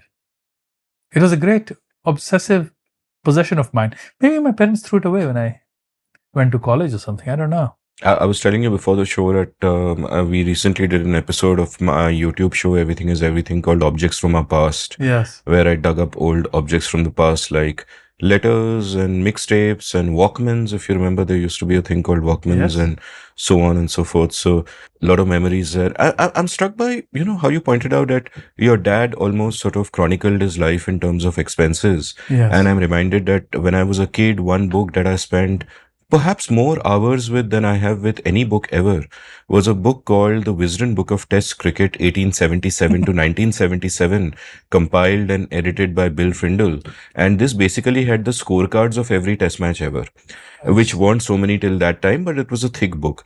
And I remember that I would go from scorecard to scorecard and just looking at the scorecards and the fall of wickets, construct a story of how the test match must have played out for the 3.5 days it apparently lasted. And similarly, I love the fact that you can, through looking at a man's list of expenses over the years, almost draw a picture of how he lives his days. I remember when I was very young, I was thinking of a story which featured an artist who was doing this sort of live art installation where in an apartment block outside every window you could see the clothes people had put out to dry, and even chronicling that could tell you something about the kind of lives that are being lived. So I want to like that. I like want to take you by surprise here, and I want to ask you, if you are to think about how an outsider without access to your writing Mhm. can construct a story of your life Yeah. from something of this sort, what do you think it would be? So it wouldn't be from my expenses, right? Or did you want it from a particular medium? From No, my no, anything at all, whatever comes into your head. How does one paint a picture of you without having access to what you are writing about Yeah. yourself or your life? Yeah. Well, let's put it. Let's construct it as a crime thing. What would the police do? The police would look at my phone. Cool. And from the phone, they would find out from the pictures I have taken where I have been and what I have photographed. It is possible from Google Maps, they would know some places that I have marked as a map. On the map, Someone good at GeoGuessr would be able to figure out from the photo itself. yes. Okay. What else can be known from my? I think the phone is from my call account. Who are the people I have been calling? Who, for example, is the person whom I have called 8 times on a particular day or more and heard back from Or not heard back. or not heard back from? Who have been hearing quite a bit and then there has been silence? You know? So there's that. I'm trying to think. For a moment, Like there's a mystery novel in this. Who is Amitava Kumar? well, there is a wonderful French performance artist, Sophie Cal. She hired a private investigator to shadow her without telling them that she was the one who was hiring them. And she got her life. She created an artwork in a way by having the private investigator perform the surveillance on her. Subject went here. Subject stayed to the photograph of subject in front of the Eiffel Tower. Subject took this metro to go to this. Subject met a man, blah, blah, blah. Yeah? That's one story. I thought that was a wonderful thing. Another thing she did with Damien Hirst was when both of them again collaborated, and I think they hired us this time, they had psychoanalytic studies done of them, etc. Those things interest me, as ways of constructing self. One thing I ask my students to do as an exercise is produce found texts. I say to them, you don't have to write a single word of what you're writing. It only has to be made by what you find. And then it's very interesting to see how they find something of interest. For example, from Reddit, it's very interesting to me how some of them will produce their own self-portrait in a way by telling you, by the found text is from the texts they have received, or by noting down the titles of songs they've heard. Okay? Mm. Some others will reveal their obsessions by offering accounts from Reddit. There is a passage. There is a passage from my novel that I want to tell you about, from my beloved life. Okay. So the first part of the novel is a story of a man's life, a man who would be like my father. The second part of the novel is a story offered from the daughter's position, who would have been somewhat similar to my age.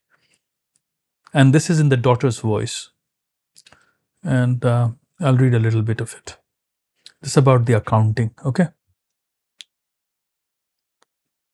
I saw that in the journal sitting on my father's side table, he had recorded in neat rows the money spent on items bought by the boy Pramod, as well as the details of other expenses, everything from light bulbs to medicines for arthritis.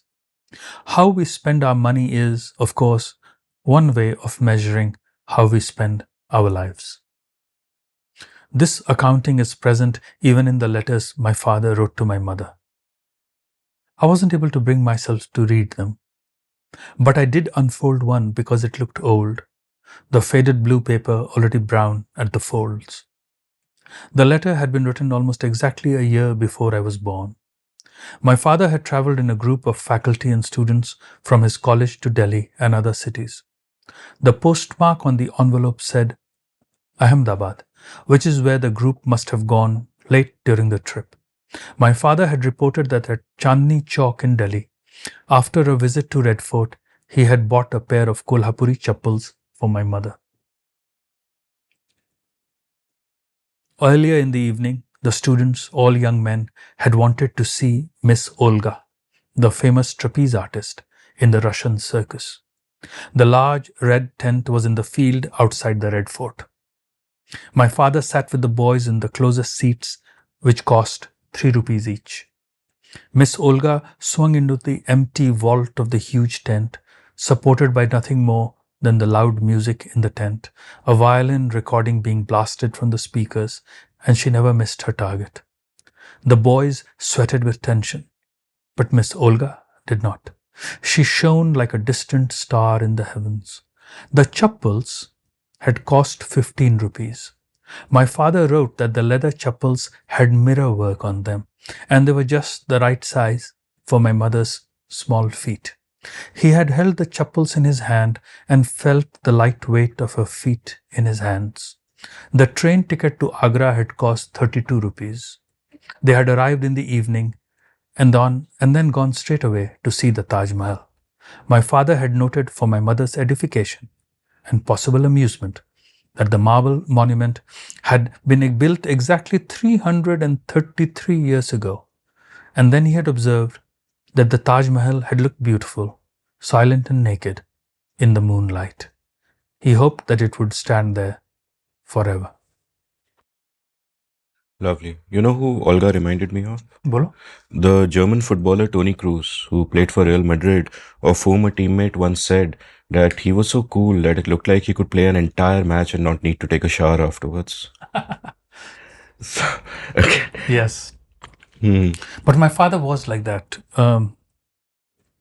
obsessively noting down all expenses. Why? I think it comes in that generation from a sense of scarcity. You know, When you took him to a breakfast buffet, would he overeat? I don't think he would ever go to a breakfast buffet. He always ate the same thing every morning. A few sprouts and some cut fruit and a little bit of yogurt. You know, it was the idea for a whole generation that had been shaped by Gandhi, that how many things you cannot do without, and you just use those.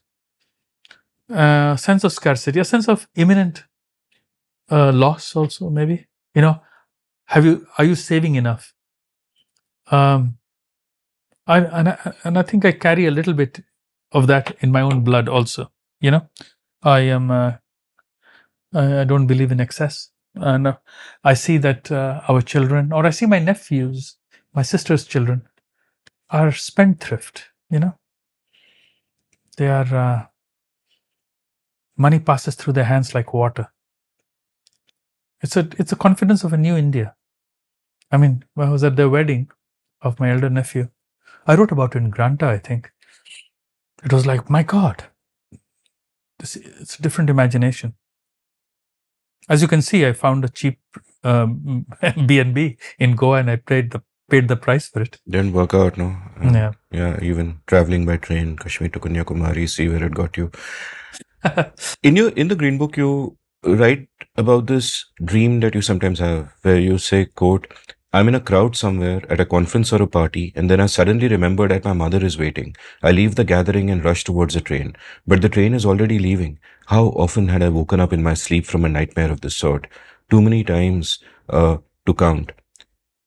And I thought of this, and I thought, oh, what do people dream about? Like earlier, you had shared a story with me, which I'll ask you to share again later, about a dream that Danish Hussain told you that he Yeah, had, yeah. and which speaks to Identity. his identity and his fears, Yeah. and what really matters. See. And at some level, it seems here that your parents also are that indelible part of your subconsciousness, and they keep coming up. Maybe even the BB gun keeps coming up at some level. Tell me about the relationship with your dad. Like, those words you have at the end of the poem: "Dad, I love you. Dad, I miss you. Dad, don't go." Did you say these to him? What did you manage to have these conversations? Never.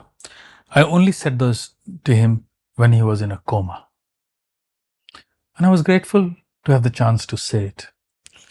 But I had never had those conversations. Never. Yeah. We never hugged. We never touched. I would touch his feet. And, he was a caring father, of course.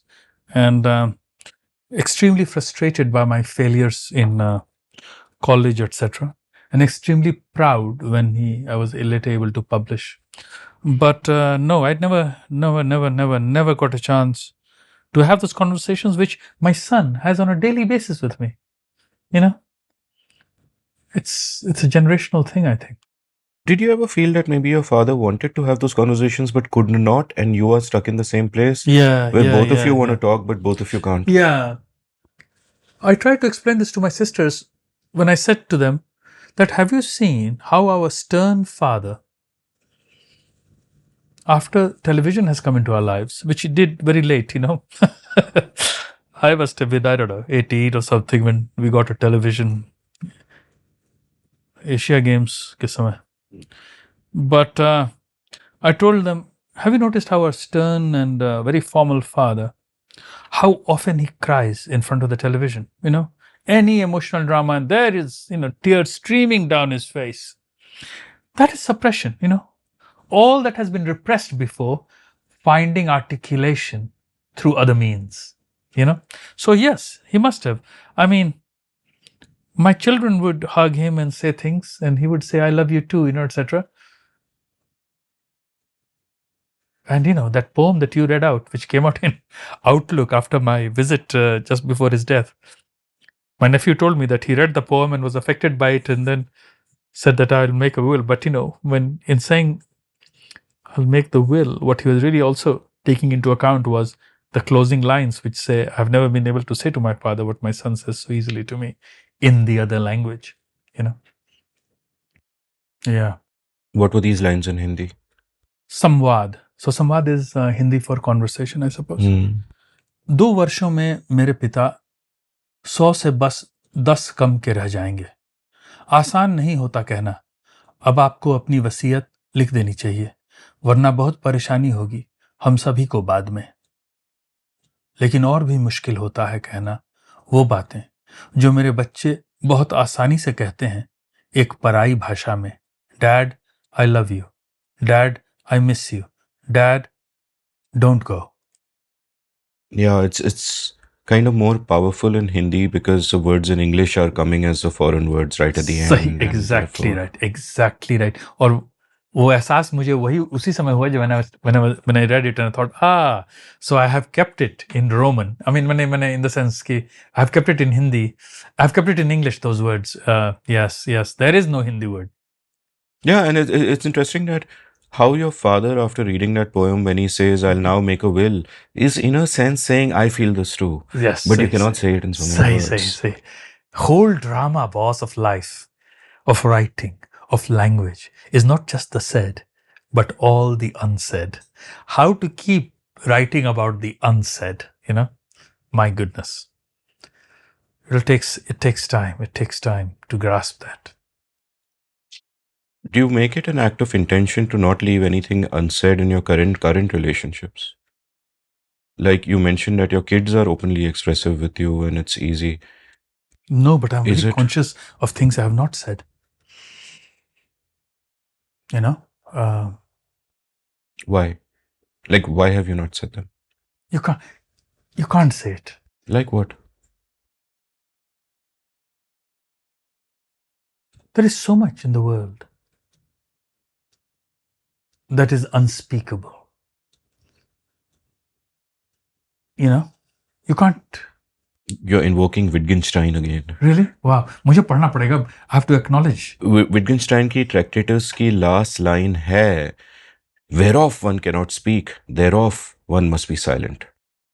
सही बात है. Which is actually a deep philosophical point about the limitations of language. But it is also, I think, a deep philosophical point if one is to interpret it in another way about our inability to find words for feelings. I would What is unspeakable? What do you mean by it? Yes, What is yes. unspeakable? It is this. It is also this. Let's put it this way. It is also that on one hand, if you think about Gaza, you want to decry the silence in the media, in the West. ठीक है?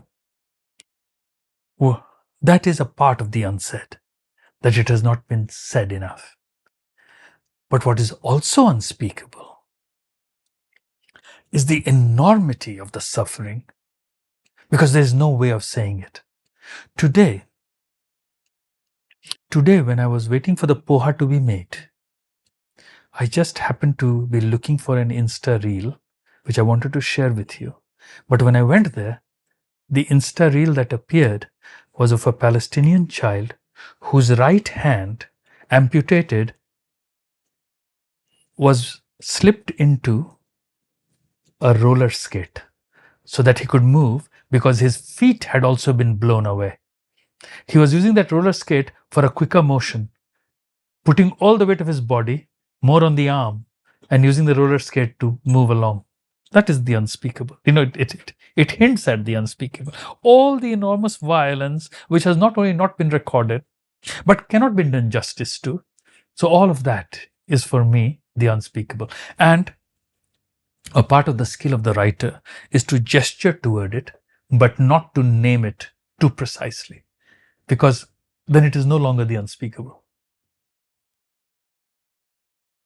That is what is unspeakable about the world.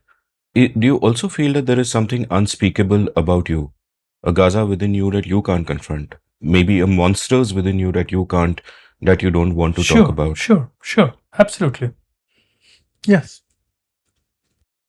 And to go back to Wittgenstein, whereof one cannot speak, thereof one must be silent. On that note, let's take a quick break. I'll set up the foot massager in the meantime. And on the other side of the break, gentle readers, if you find... Amitava Kumar sighing with pleasure. Sighing with pleasure. I promise you it is not of my doing. And if it is unspeakable.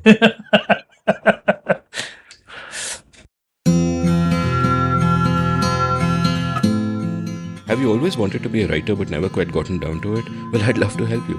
Since April 2020, I've enjoyed teaching 27 cohorts of my online course, The Art of Clear Writing, and an online community has now sprung up of all my past students. We have workshops, a newsletter to showcase the work of students, and vibrant community interaction. In the course itself, through 4 webinars spread over 4 weekends, I share all I know about the craft and practice of clear writing. There are many exercises, much interaction, and a lovely and lively community at the end of it. The course costs Rs 10,000 plus GST, or about $150. If you're interested, head on over to register at indiauncut.com/clearwriting. That's indiauncut.com/clearwriting. Being a good writer doesn't require God-given talent, just a willingness to work hard and a clear idea of what you need to do to refine your skills. I can help you.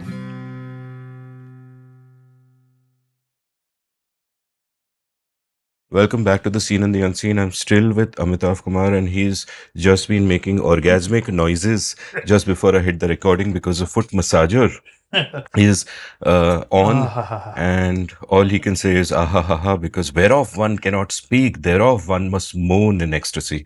So let's get back to another theme that you raise in your book, where you talk about what is happening in India today. You mentioned that when you went to Delhi, you met Arundhati Roy, and she told you that, listen, don't focus too much on Modi. It's not Modi's India, it's RSS's India. And while I get where she's coming from, I would actually go a step further and say that no, that's also not quite accurate.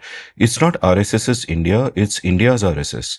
It is not that some organization has managed to brainwash our society, which anyway is, that kind of top down brainwashing is fundamentally impossible. It is the case that it is more bottom up, that our society is like this. It's deeply divisive. It is dangerously conservative, to use a polite term. Akshay Mukul's great book about the Gita Press kind of shows what a constituency there is. And therefore, the RSS and by extension the BJP are supply responding to demand, and politics has finally caught up with society.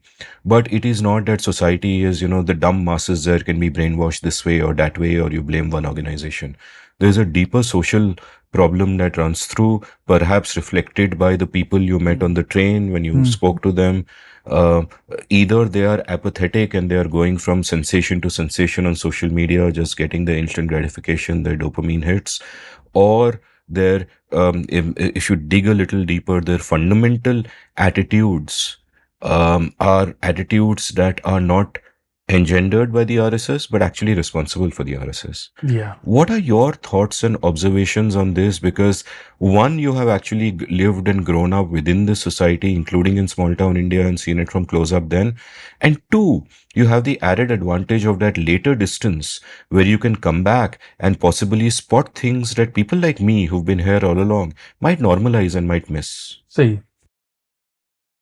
regarding the latter first, returning every few months, in this particular year, I have now come thrice to India. Boss, I have to begin by saying that I sense further and further changes. Ordinary people in ordinary conversation say things that have been more shocking than what was said the previous time. Okay? And that is one thing that makes me sort of lean for a moment towards what Arundhati is saying, because I want to say that there are forces at work that say we have to produce. That quite forensically think, it seems to me at least, and think we have to make it clear that there has to be a division. The line has to be drawn. We are together, they are the other, etc. ऐसा होता है, ऐसा किया जा रहा है, and so some masses are influenced by them. On the other hand, you're also right to suggest that actually there are all kinds of feelings or structure of feeling present in our society that calls for a group like the RSS to rise up, and then it's a constant, feeding of the need. But just for a moment, what gives me pause, I want to tell you is, the other day I went and had a conversation with students at St. Xavier's here in Bombay. They were recording a conversation with me. Before the conversation, they said, sir, because we're an educational institution, we cannot discuss religion or politics, okay? And I thought, well, because you're an educational institution, we should talk about religion and politics. But I did not insist on it. When the conversation was over, however, I turned to it. One of the students, a Hindu girl, very nice girl, said, I have friends who are Muslim. I care about them. So I just don't understand why they go on about talking about what Muslims feel in this country. Because they should know, I have no feelings. And what was good was, at the same time, the students, two of them Muslim, immediately said, it's not about you. It's not about you. And I think there we have a very quick understanding that there are well-intentioned persons, but they just don't have a sense, because they are taking any criticism that is being made of the present moment as being directed towards them. It's not about them. It's about the general systemic change that has come in the society and the division that has been sown. Now, people remain good. These kids, when I left them, by the way, gave me a bouquet of flowers. It just so happened that I had planned in my own head that from that meeting I was going to go to Savarkar Southern. Okay? A lady was seated there, a volunteer. She said she has been working there as a volunteer for 15 years. She was a very presentable lady. And as you might have guessed by now, I gave her those flowers. Why was I giving someone who worships Savarkar flowers? Well, she was nice. An elderly lady. A stranger has come. He wants to give her flowers. It felt a nice thing to do. But I wanted to understand why she worships Savarkar. So I asked her. And she said, because her father was a devotee. So what you see here is a filial feeling, the devotion to the father being expressed now as devotion to Savarkar. Okay. Then I asked her, why did her father worship Savarkar? She said, my father was deeply influenced by जो शुद्धिकरण भाषा का किया था सावरकर जी ने, the purification of language. She also pointed, it seems, to a book that Savarkar wrote on the purification of language. All right. So I asked her to give me an example. And she said her father, as a young man, went to Savarkar. Savarkar, she said, on his birthday, would meet people without any appointments. On other days, he required appointments. Well, on his birthday, on Savarkar's birthday, this lady's father had gone to meet him, and Savarkar asked him, "Kya kaam karte ho?" And this man said, "Sir, बाबू, मैं Bombay Municipal Corporation में काम करता हूँ." And he said, "मेरी आवाज़ तुम तक नहीं पहुँची है?" And she said, my father understood that he had made a mistake. And he said, मैं मुंबई नगर पालिका blah blah blah में काम करता. So for her, the father's devotion was born of a need to overthrow a colonial language and embrace a notion of purity that was linguistic, etc., etc. As simple as that. This sense that I have been rendered impure, I have been rendered mixed, I have been rendered confused. Ye sare such feelings, and I can understand where it comes from. Of course, it's wrong because we are not pure. We are all complex. We cannot say no to one part of our history, vagara vagara.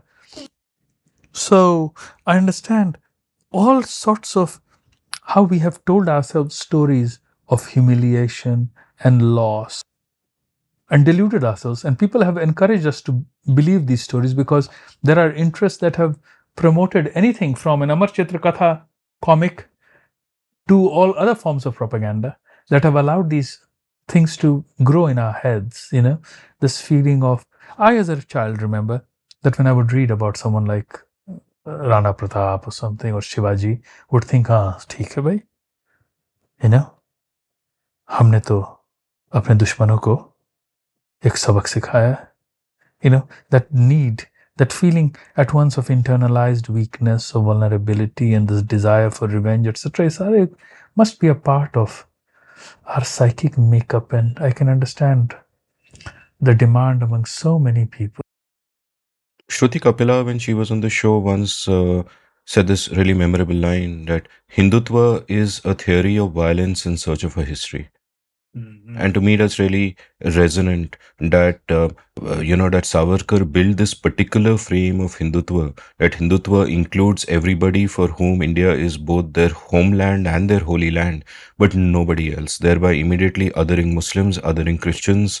And having come up with this political theory, then to justify it, you need that narrative building, which of course has happened and continues to happen. But what I would slightly argue with is that even in your phrasing, when you say, when you talk about the change that has taken place or the divisions that have been sowed, I would say these were always there. If you just look back in Indian history, that these are not new. And the danger in thinking in these teleological terms is that you can then delude yourself about the task ahead and say that, oh, we need to get this party out of power, or oh, we need to stop the influence of the RSS.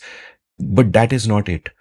For me, there's there's a deeper strain within society, and I think decades ago liberals designed a top down constitution and thought their work was done, and they gave up the real task, and the real task was changing society from within, from below, which I think we never did. So I think a lot of the horrifying things that people would have said to you, and I'll ask you for examples, but a lot of those things are things that people are saying now, but they have felt earlier, but never been able to say openly, but are emboldened to say. But what are some of these examples which you say that even in the course of writing these three books over the past 3-4 years, you still get shocked?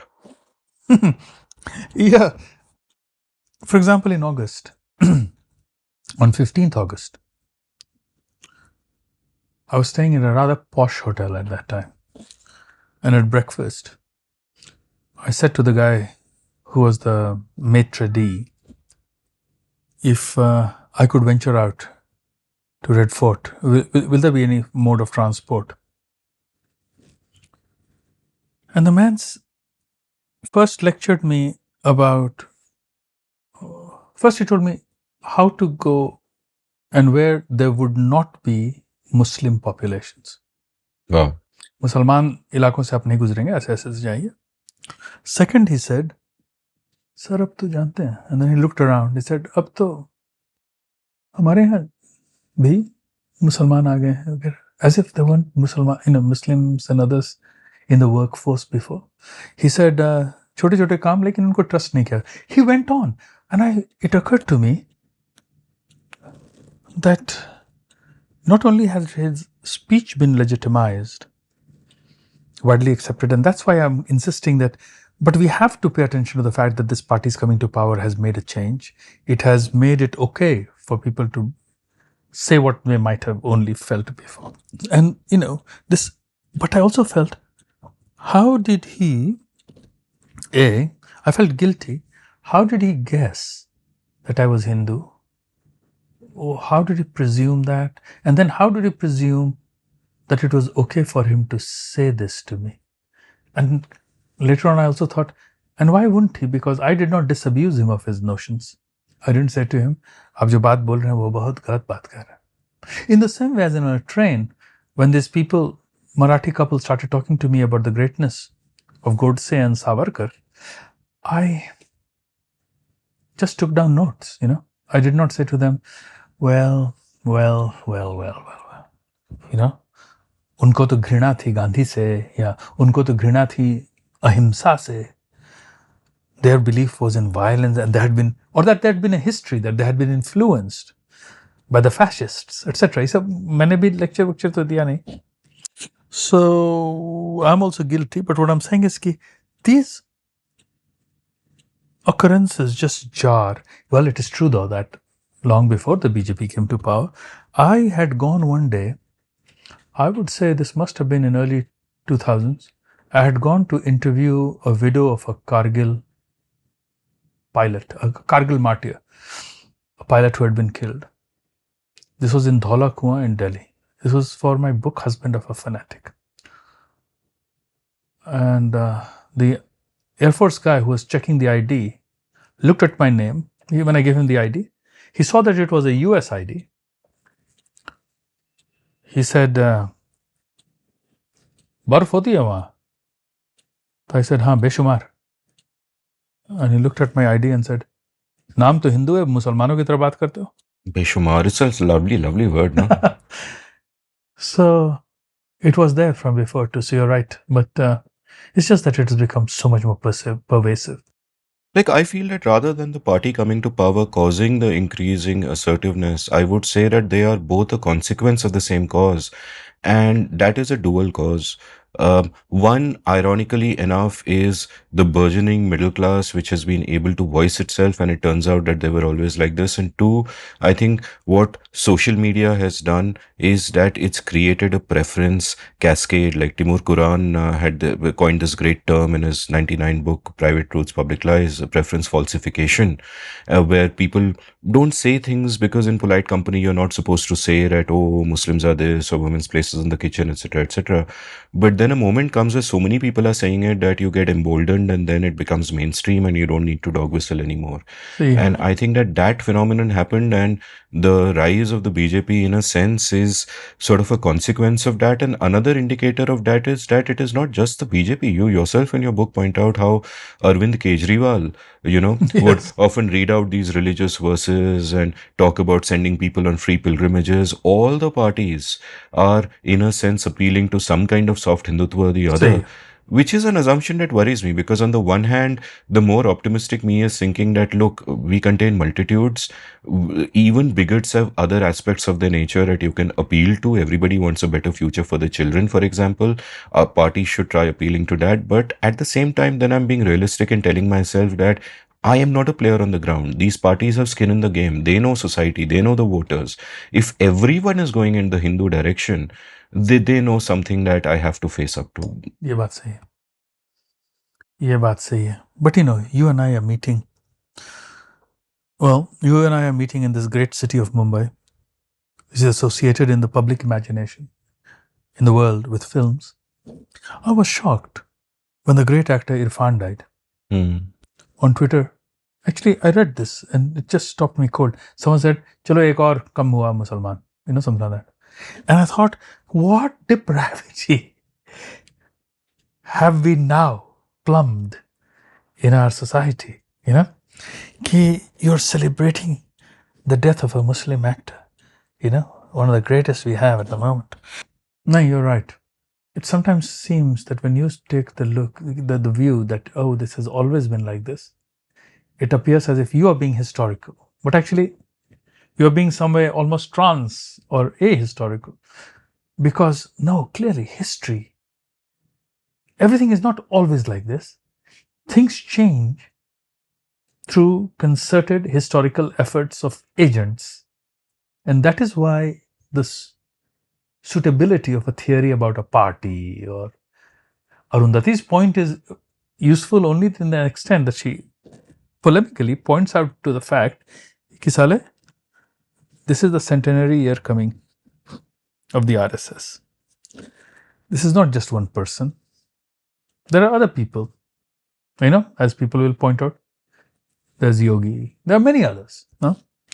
So the sense of agents and their rise and fall is a good antidote to the feeling that nahi bhaiya ye to hamesha raha hai, raha hai, magar there are historical ups and downs, and for that reason to focus on who are the agents is a good idea.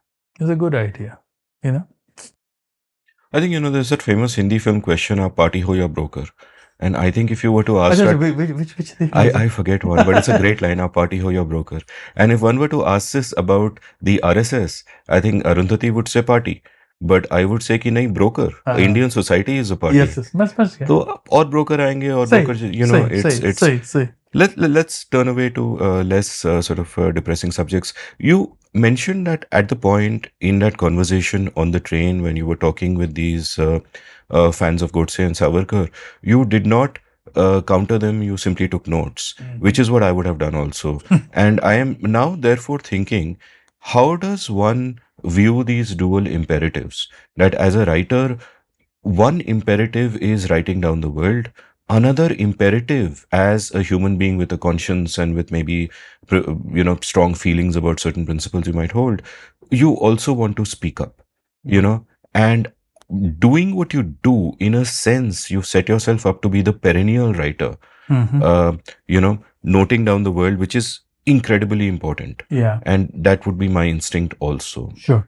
But does it become difficult? Are there times where you also want to kind of intervene? Yeah. And like how do you deal with that stuff? Like when you are with some truly unpleasant people, At some point, do they stop being content? And then you start thinking that, what the fuck am I doing with these people? What's going on here? I wish you had not used the word content, लेकिन हाँ ठीक है नहीं Sir, basically, आप content ढूंढते हो, सीधी सी बात है. I mean, we can romanticize it and say writer and gays and I'm kidding.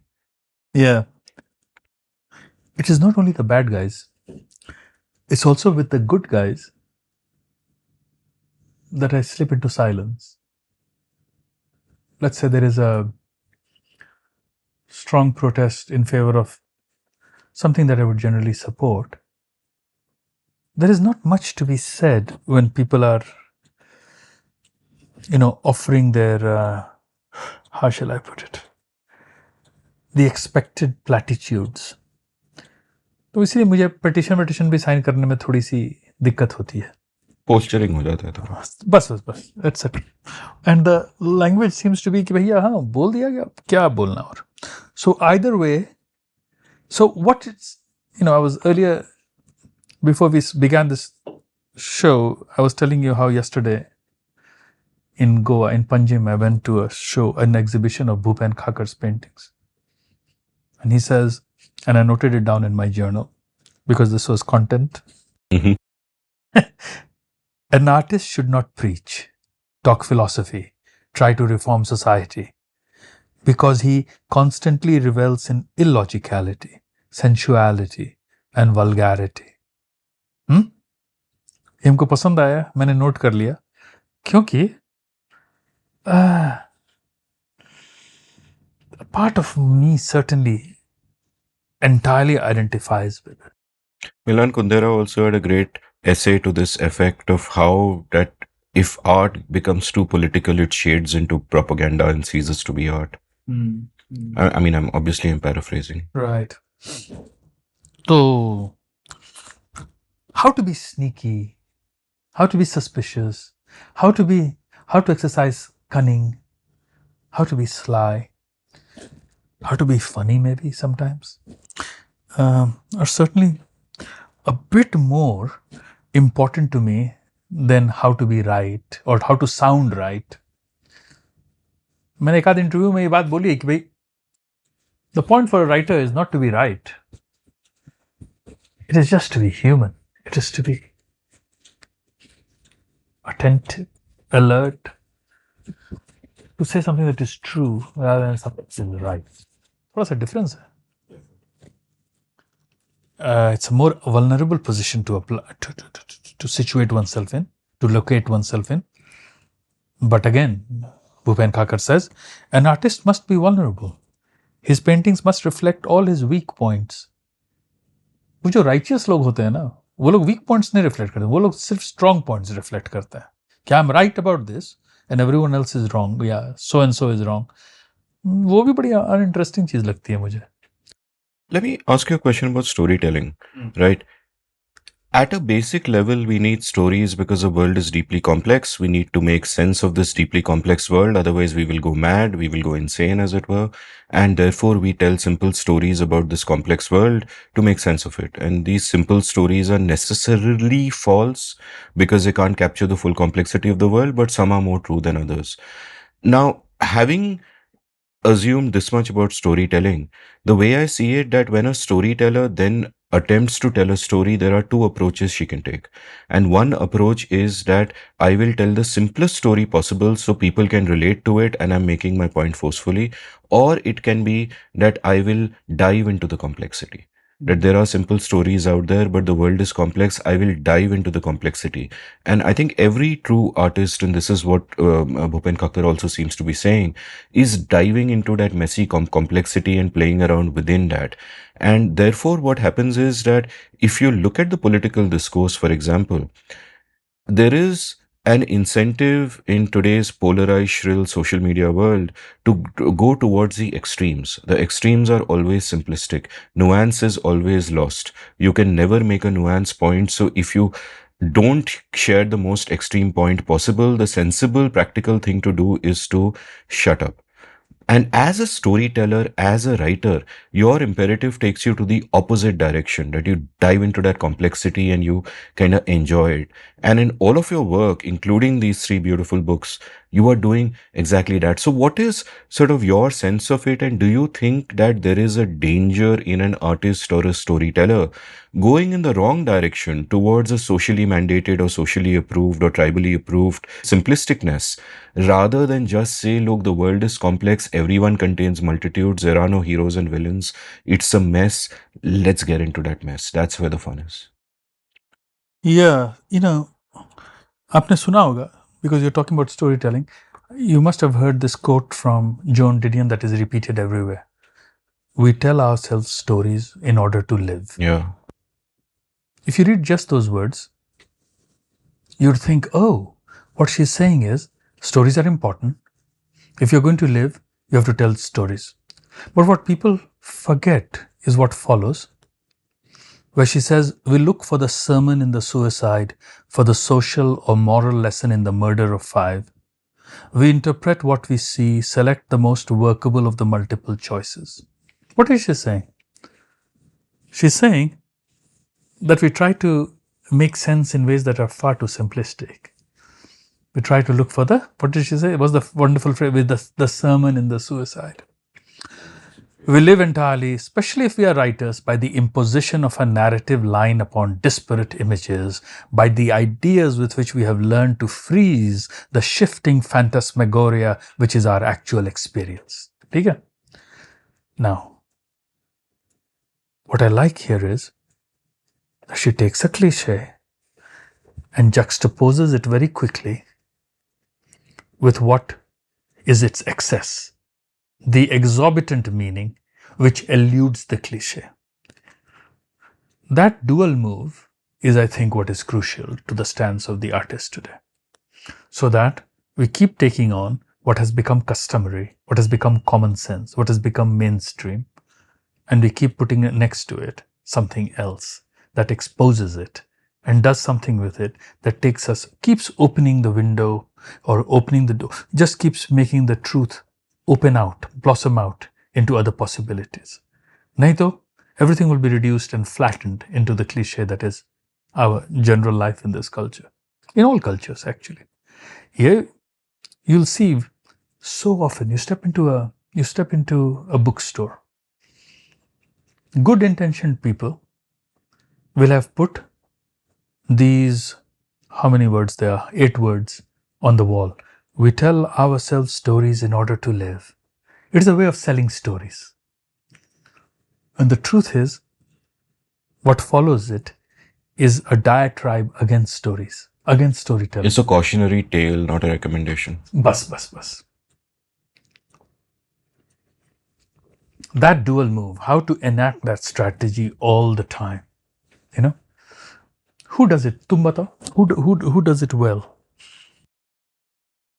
I think all great writers and artists do it well, but the danger is that the imperatives of modern culture can sometimes be different, because what the mob wants from you is moral certitude.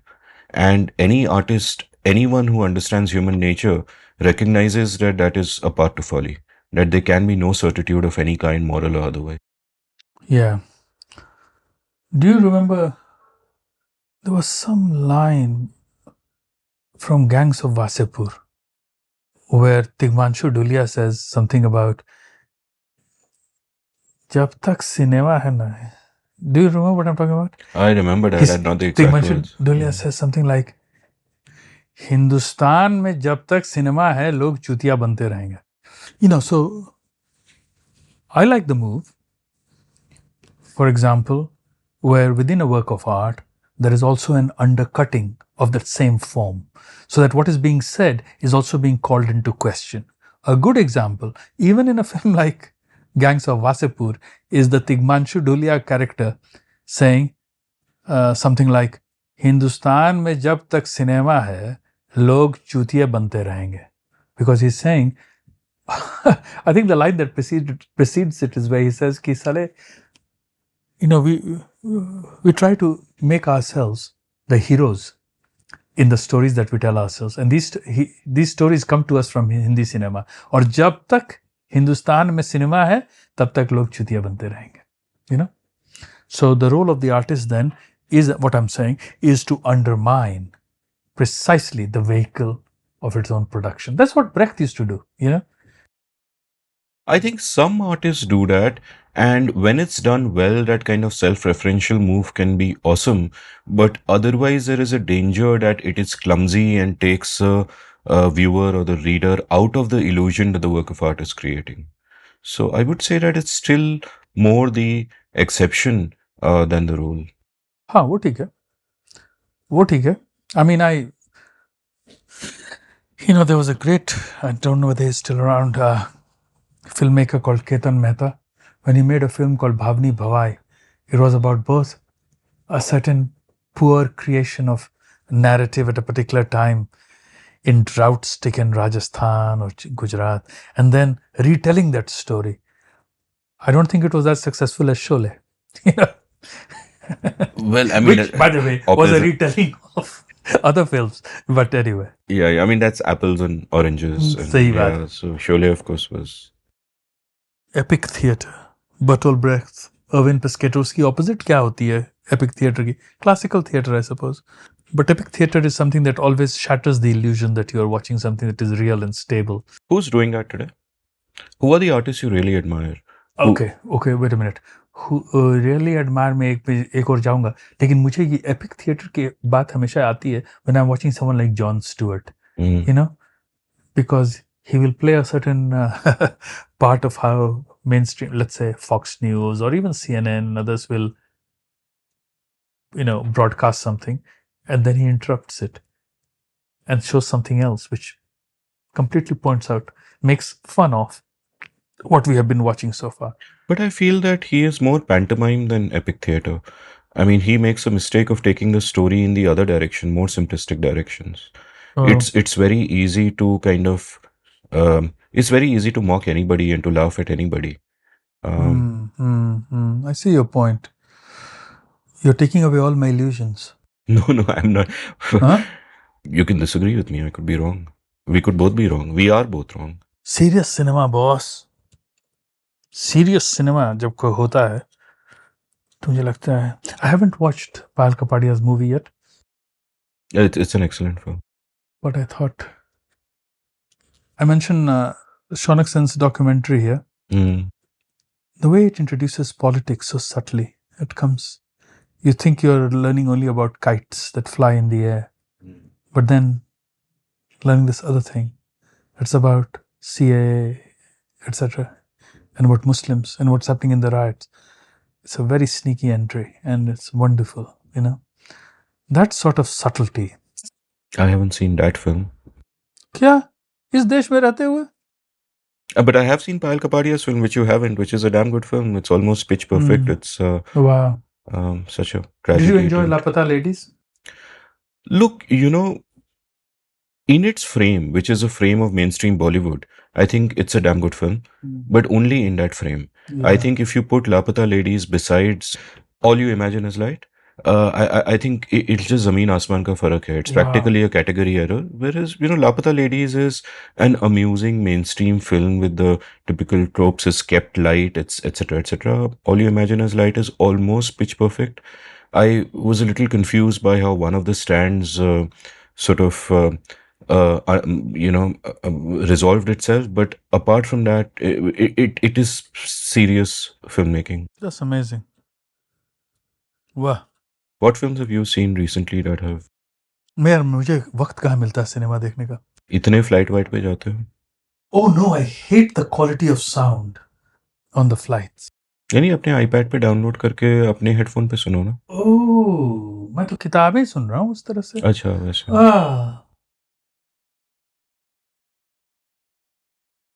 But who are the great artists you admire, or who are doing this kind of epic theatre? यार इस किताब में तो मैं coat किया हूँ V.S. Naipaul talking about Dadar station. Million mutinies now में Dadar station की जो डिस्क्रिप्शन है boss, just a few years ago, 2 years ago, Annie Ernaux was given the Nobel Prize. That way of looking directly at something and writing unsentimentally and honestly makes her one of my favorite artists.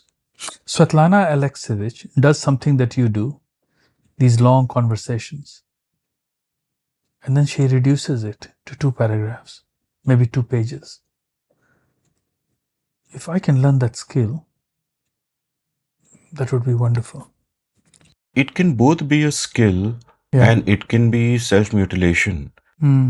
Like I'm struck by, at one point in the context of Janet Malcolm's book Burdock, at one point you quote her as saying, "In the case of my aged and diseased leaves, the camera exercises another of its transformative capacities. It confers aesthetic value on the apparently plain and worthless."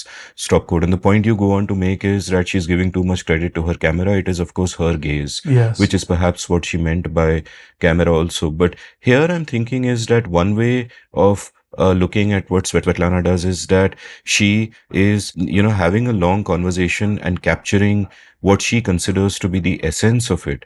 But that subjective element, her gaze, her camera, is also what I am objecting to, because it is possible that in an 8-hour conversation with a person, there are so many things of value to different kinds of people. And you are almost imposing your own vision on it, your own frame on it, just as a camera does on a particular scene. And so my ethic is much more towards, like, on the one hand, like, I think I sort of swivel between the extremely pithy and the full on, just putting it all out there, because there is a separate quality to the organic flow of a conversation, is lost the moment you cut any part of it. Sure. Do you get what I'm saying? I do. But I'm still dazzled Yeah. by the sort of form that she gives. She's absolutely incredible, and I'm not. तो वो दोनों I'm not saying this or that. Yeah. Another writer, and these are not new examples. By the way, I had wanted to look for, I found a quote from V.S. Naipaul from India, A Million Mutinies Now, about Dadar Station. This form of seeing, I really want to advocate for. There's something like this. Dadar Station, with its high, gloomy platforms, its crowd, the echoing sound of the crowd. Do you see that? The crowd and then the echoing sound of the crowd. So the crowd is echoed here. The stalls, the shoeshine boys and men, the twist of the slow burning rope tied to a metal pillar for people to light their cigarettes from, give a feel of the big city. As though trains and the constant movement of people had the power by themselves to generate excitement. The whole, in this description of the station, that the sentence itself, this long sentence, is as crowded as a train station. And the words and the details they describe are as organized as the cars attached to each other or the compartments to each other on a train. Okay? And I love the fact that the word excitement occurs at the very end. It opens up the whole sentence. तो इस तरह की writing भी मुझे अच्छी लगती है. I'll read out something that this reminds me of from another great writer. I don't know if you admire this particular writer, but let me read this out. As long as you don't make me guess this writer, but go ahead. No, I think you'll be able to guess. It's from a very fine book. In fact, the latest book I read. I made my way past, this is about Haridwar, someone arriving in Haridwar. I made my way. I know where you're going. All right. Yes. I made my way past the crowd to my hotel and found it after several twists and turns in a dark and narrow alley. Not even my reading of Naipaul's dyspeptic prose had prepared me for the hotel room with its dirty walls. Filth had settled on every piece of furniture. An insect lay dead in one of the 2 cups sitting next to a thermos flask I dare not open. The curtain was bunched up and tied with string that I couldn't unknot. The light from the street was very bright. I called the front desk to ask if I could have soap in the bathroom and if someone could help me with the curtain. A boy of maybe 13 or 14 came up to do the job. He was unable to untie the knot. Helpless, he tugged hard on the twine. It broke free but got caught in the ceiling fan. No damage done other than the fright it caused us when the blade hit the twine. After the youth had left, I saw that the accident with the fan had left small furry bits of dirt from the blade all over the bed. Stopcoat, this is of course you writing in Green Book. And I love this sentence. Like you talk of a sentence, look at the multitudes in this one sentence and the acuteness of observation. An insect lay dead in one of the two cups sitting next to a thermos flask that I dared not open. Giving us detail I have about to the say, room and मुझे about yourself. Sir, आपने तो नाइबॉल को भी दिखा दिया. नहीं, you know what? To be very honest, on the way to the station, I had bought a new copy of An Area of Darkness. I had bought it because there was a new preface attached to it. And that sound was in my head. But I must say, even though it will sound a little narcissistic, I am pleased by that observation that there were, and I remembered it, the insect that lay dead in the two cups. And also, there is one sentence here with an Napoleon semicolon. He was unable to untie the knot. Helpless, he tugged hard on the twine. So yeah, it's interesting how the rhythms kind of stay in your head. सही है. And Virginia Woolf कही थी कि all language is rhythm. You know, you have to just get the rhythm right. एक बात बताइए जी. हिंदी में semicolon नहीं है, कुछ फर्क पड़ता है इसका? Wait a minute. तुम कह रहे हो कि हिंदी में सेमीकोलन नहीं है क्या? हाँ, जो पंक्चुएशन अंग्रेजी में है हम लोग यहाँ भी यूज करते हैं. But traditionally is it used? I haven't really come across many semicolons in Hindi writing. अब तुमने कह दिया तो अब मुझे भी सतर्क होना पड़ेगा. I'll read it with care. But I certainly use it. No, in your Hindi? Yes. That's very interesting because maybe I'm wrong, but I've never noticed it in the Hindi I've read. I mean, why would people have used exclamation marks? It came from, I mean, it's not there in Hindi. उसी तरह से, same azadi with other punctuation marks. I have never thought that it was not available to us. साले जो चाहो लो. ठीक है, लेकिन मैंने मतलब did Premchand ever use a semicolon? Would it have made him a different writer if he did? I see. And now that you say it, I think you might be right. That No, I might be wrong because obviously you've read much more Hindi than me. So, no, not necessarily. No, बिल्कुल नहीं. That's amazing. Asha, just one more thing if I could add on, because you had asked about artists one admire. I really admire, लेकिन मैं सोच नहीं पाया कैसे करूं. Is someone like J.M. Coetzee writing about apartheid, but in a context that is entirely removed from apartheid, in a waiting for barbarians. It's like a tribal society में कहीं कौन सा वक्त है पता नहीं चल रहा है. How to write an allegory like that? I really admire that. Isn't every good story allegorical at some level because it has that universality that it can be applied to everything? Yeah, that's true too. And yet, because of your, how shall I say, your propensity to reach for the abstract, which is very good, a good strength, we still, you're trying to, you dilute the importance in this case of the particularity of this being allegorical in a specific, to a specific thing. Yes. और वो चीज जो वहां किया है वो, या फिर another great example, which I have been thinking about. In fact, I was thinking about just yesterday when a woman in a bar in Goa said, so much is changing, but I don't want to change. It made me think of Ionesco's play Rhinoceros. Yeah. Fascism has come. Everyone is turning into a rhinoceros. The narrator is not, and yet feels the change coming. तो उस तरह की allegory इसलिए मुझे तो बड़ी marvelous लगती है. I have not written anything like that. Why? Or why don't you know? मैं सोच रहा हूँ लेकिन कुछ अभी तक आया नहीं है. Maybe because there is an affinity for being more realistic. एकदम, maybe I have considered a mark of the authentic, a certain kind of ordinary realism. You're very good at the real, like in the passage that I just read out.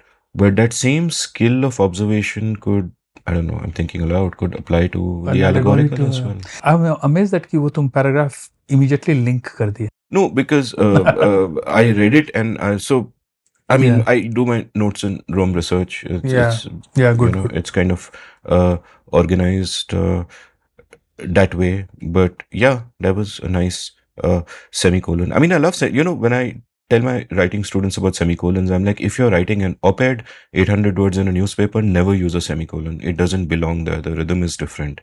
But if you're writing a longer personal essay where your rhythm can be slower, your language can be more immersive, then your sentences can get longer, and then you can have that the rhythmic element that a semicolon also provides. It leads to a certain kind of thoughtfulness, which is why I think. I can understand what you're saying. Yes. What about a colon? A colon, actually, the whole thing about a semicolon is that I think the name makes it sound like it is somewhere on a continuum between a colon and a non-colon. Whereas to me, a semicolon is in the family of a comma and a full stop. It is a long ये भी बात सही, pause. ये भी बात सही. And therefore, they are very different things. A colon is propulsive, it is pushing you on to something, it is saying, hey, look at this. I think of the M dash as propulsive. So I want to ask you about the M dash because I get asked about it a lot, and the very waffly answer I give my writing students when they ask me is that I don't want to have a definitive view on it because there are two schools of thought. There are warring schools of thought. It's like the Oxford comma, right? You've got two schools of thought. Yeah. And one school of thought will say that the M dash should never be used because either you're using it in place of a parenthesis when you use two of them, or you are using it in place of a colon. So why not use the parenthesis or the colon? But the other school of thought to which I find myself very sympathetic is that no, there is a subtle difference between an M dash and a colon. It is absolutely not the same thing, and I have even used both in the same sentence, and they do completely different things. What are your thoughts about it? I use a colon often as an example or as to list, something. An M dash introduces speed and suddenness, sometimes even a decisiveness, and I use it all the time. I love the M dash. Not when used as pairs, which I also do, and which, also Naipaul does, but he uses, as you, I think, suggested, semicolons much more, or semicolons much more. But I use the M dash singly to introduce a more decisive or quick skating action, and when I use it in what could be considered as a substitute for parenthesis I think of as more enclosed, while the M dash is less enclosed, when used as a pair. It keeps it open, and is quicker. So that's how. Also, I don't mind an M dash used in that way, two M dashes. Yeah. Within a sentence, but I think parenthesis within a sentence is ugly. It just breaks a flow. सही. I'd rather have a separate sentence with it if at all. मेरी भी aesthetic leaning उसी तरह से है. Sometimes, as in my recent Substack, आज जो सुबह में लिख रहा था मैं, I have put parentheses, but the parentheses enclose a full sentence rather than something within it. Exactly, where it's okay. Yeah, मेरे लिए वो बेहतर लगता है. लेकिन one should. I think you and I are little bit more. We should be a little bit more open-minded about parentheses. Let me ask you another question. जी. मैंने एक बार, and I might be misremembering, in which case apologies, but you'll get the broader point. I remember reading about Arthur Conan Doyle once, that actually he didn't think very highly of his Sherlock Holmes series. उसको मजा आता था, वो लिखता था, but he was more serious about other books that he was writing, which are today forgotten and almost certainly out of print. And the thing that he did not take seriously is what lived on the longest. So I want to ask about, how do you think about your work? Like, what parts of your work do you take most seriously? Like, is there a hierarchy where you consider the novels really important, and you think that, these three books, they are fun, but they're not in that class? Whereas my feeling is that these three books, especially the Blue Book, because that was the first of these books that I read, I will cherish. I gift it to people. I think it is so wonderful, and it will, survive for a long, long time. So how do you think about your work, and is part of the charm of these three books the fact that you don't have to get stressed out about crafting a work of perfection like you would do a novel, but it is, you can just, in a sense, think aloud and not do endless drafts with it? Yeah. I aesthetically value my novels much more, simply because they require so much more labor, imagination, thought at the level of structure, but also at the level of sentences. But the truth is that the novels don't sell that much. In America, these three books that I think, the blue book, the yellow book, the green book, these three books, which I think of as genuine artistic expressions, have not even been published. I asked my own publisher, and I might have mentioned this to you. My editor said, "Do you want to be known as an artist or as a writer?" And That's yes, crazy. That makes me mad. It yeah, makes me mad. but I thought, well, he had a certain answer in mind, and I gave it. I said, "Writer," and we dropped the discussion. In America, my royalties that come much more regularly are for the book called Every Day I Write the Book, which in this country was published as Writing Badly is Easy. So what I'm saying is the market there says that that book, which for me was a serious book, but it was a result of things that I'd been teaching and what I wanted to search for, and I did not want to sit in yet another dissertation defense or thesis defense where people spoke unintelligibly because they wanted to be smart. And I wanted to encourage them to be creative when they were being critical. So that was all that it was. It was not a giant artistic endeavor the way, let's say, My Beloved Life for me was. But that is not the book that has been read that much. I mean, it has 2-3 days ago, Barack Obama brought out his list of favorite books. He had once mentioned one of my books, but this one did not merit his. So that is a disappointment to me. What I'm saying is I actually value things that might not get as much attention, and others do. In this country, actually, the three books of painting and drawings and diary entries are doing much better than the novels. And that's great. But, those other things were also, perhaps for me, much more serious artistic enterprises. The novels were. Here's a tough question. I think what happens on the road to literary success is often a little bit of a lottery. I'll look back from the 70s, 80s, 90s, and you have Salman Rushdie winning the lottery and Vikram Seth winning that lottery, Arundhati Roy, Right Time, Right Place winning that lottery, and Amitav Ghosh making it, Amitava Kumar not really making it to that extent. Is it something that you feel resentful about sometimes, that you didn't get lucky to the same extent? Because there isn't really that much difference. So much of it is luck. So what is your sense of that? I mean, and all these guys are good friends of yours. Yeah. You know them really well. What do they feel about it? What do you feel about it? And is it possible for someone to achieve that kind of early success which some of these guys did? It can take them in a particular artistic direction they may not have gone in, while you haven't had that level of success. I mean, you just didn't get lucky. That's it. Does it take you in another direction? Maybe if you had that kind of groundbreaking success, an early Booker Prize, maybe you wouldn't be doing the blue book and the yellow book and the green book, but writing a great big novel. How does it play itself out? What do you think about it? What do you do when the resentful moments come? Like someone once jokingly remarked, and I think it's a great remark, that if you ever think of, oh, I wish this had happened to me, think of how Al Gore goes to sleep every night. Sahi baat hai bhaiya. Now and then I do feel resentful, to be honest. On the other hand, I also understand it. In some ways, it was related to the lack of success in youth. I mean, my youth was wasted. I arrived on the scene a little later, so it doesn't matter.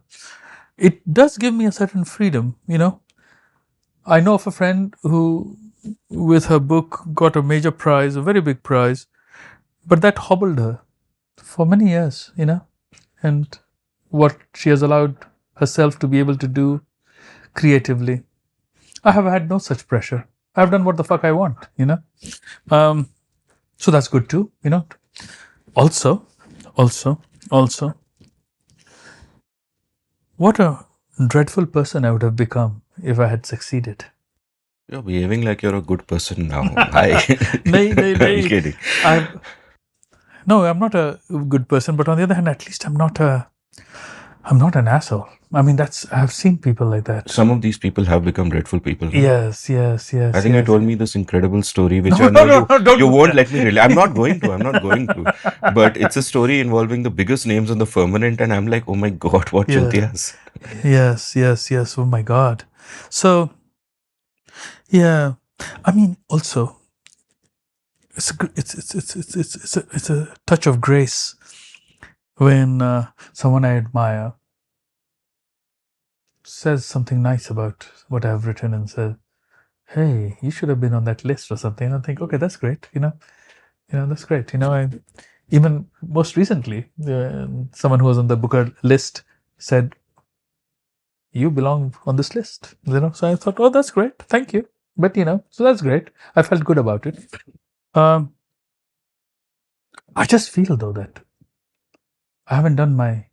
I'm getting old and I haven't done my best work. And मैंने वो मुझे एक feeling है कि that is the real thing that should. Is that frustrating? Time passing, your best work not happening? नहीं, it's a process. It's not frustrating. It's just a little bit frightening. क्योंकि मुझे लगता है जैसे my knees are getting weak. Energy is lagging just a little bit, and I think, oh my God, I must do that thing I had thought about, or that project. तो सोच रहा हूँ, So it's not frustrating at all, because it's just a little bit frightening कि भैया ऐसा नहीं कि I fail. ऐसा नहीं कि the knock comes and I have not done it. I'd like to have done it before the doorbell rings. Two-part question. When you said you failed in your youth, ji. do you mean you failed in terms of achievement or in terms of acclamation? And yeah, I'll come to part 2 after this. I failed in terms of even intentionality. कहाँ था? I think of it as, Passport photo से लिखा आपने. अरे Those early ठीक है. books are there. काम तो किया. वो भी थोड़ा सा लेट से आया यार. जेडी स्मिथ 19 साल की थी जब उसने व्हाइट टीथ लिख दिया. वो तो आउटलायर है ना. पता नहीं. That's great though. I tell my daughter, can we look at Zedi? वो क्या कर रही थी? She has, I've been fortunate enough to know Zedi, और मैं सोचता हूँ कि, what a mind, and coming from the sort of childhood she had, not rich, immigrant family on one part, mother a little bit even crazy. It's great. Yeah. Great example. So I don't think of her as outlier so much as someone worth emulating always. Yeah. The second part of my question. Ji. First part, of course, was achievement or acclamation, and you pointed out intention bhi nahi tha. But the second part is about achievement. Ji. That is achievement something that is a book, a particular property, the written, or is achievement the process, the writing, the fact that I am observing the world, I am being born every day, I am writing about it, and that itself is the achievement, and everything that comes out of that is great, but the achievement is just in getting that writing done and putting in the riyas, because to me it is really the second part. It is out of the riyas that the blue book and the yellow book and the green book come. Absolutely correct, boss. It is. I think of so many friends of mine, writer friends, some academic friends, जो बड़ी जल्दी, sometimes because of success and sometimes because of failure, just give up. And the real thing is just to be the artist, to do the riyaz. So I'm there in that struggle, and that's been a great satisfying part. And often I doubt myself कि भैया कुछ नहीं किया, लेकिन that line that you read मुझे पसंद आया कि तुमने उसको चुना. मैं honestly बोल रहा हूँ, जैसे वो जो describe किया तुमने hotel room, because that brought back to me that evening when I had arrived late at that filthy hotel in Haridwar. और exactly वो एहसास जो था, that sentence is captured. तो मुझे लगा ठीक ही है बेटा, लगे रहो मुन्ना भाई. Keep doing it. Are you writing more books in this line? Are there more colors? मैंने सोचा यार ट्रिलॉजी में एक कंप्लीटनेस होती है, and then to be very honest, मैं सोच रहा था कि जब मरने लगूंगा तो लगेगा कि अब तो एक ब्लैक बुक लिखूंगा. सर ऐसी बातें क्यों करते हो? आई रिमेम्बर, हाँ, हमने जो पहला एपिसोड किया था उसमें you spoke about the music that you wanted played at your funeral. And then I heard that music later, and I went into this full melancholic mood because, so a black book to nahi, and hopefully not a saffron book about India changing also. Kindly avoid. Yes, yes, yes. वो तो कभी And नहीं करूंगा. yeah, somewhere, where am I remembering this? Did you put saffron in your navel once because you were Yes. advised to? Yes, yes, yes. Mhm. Yes. ये तुम्हारी memory अच्छी है, boss. What happened? Yeah, I wrote about it in, I think, Bombay and New York, or maybe in a recent essay also. I had an uncle. He was not very well, he was a cousin of my father's in my village. There were two brothers. The younger one was in and out of jail. He was a drunk, a village ruffian. This elder one studied law a little bit from a Motihari college or something like that. And then didn't become a lawyer. He didn't have that talent. But he became a Jyotish, an astrologer, a palmist, palm reader. And he would visit. He became close to Dr. Jagannath Mishra, who was the Congress chief minister of Bihar. तो उसी ज़माने में मैंने भी I was unable to get a hostel room in Delhi University. So I said to him, Madan चाचा जरा ही मदद करी तो हमारा तो साला हॉस्टल के रूम में नहीं मिला था. He thought about it and he said, first he said, बेटा जानते हो तुम्हारे बारे में क्या है? Because wanting to be formal, he spoke in Hindi instead of the dialect I was speaking to him. He said, तुम कई लोग हैं जो सक्सेस हेलीकॉप्टर की तरफ पाते हैं, वो ऊपर उड़ के चलेगा.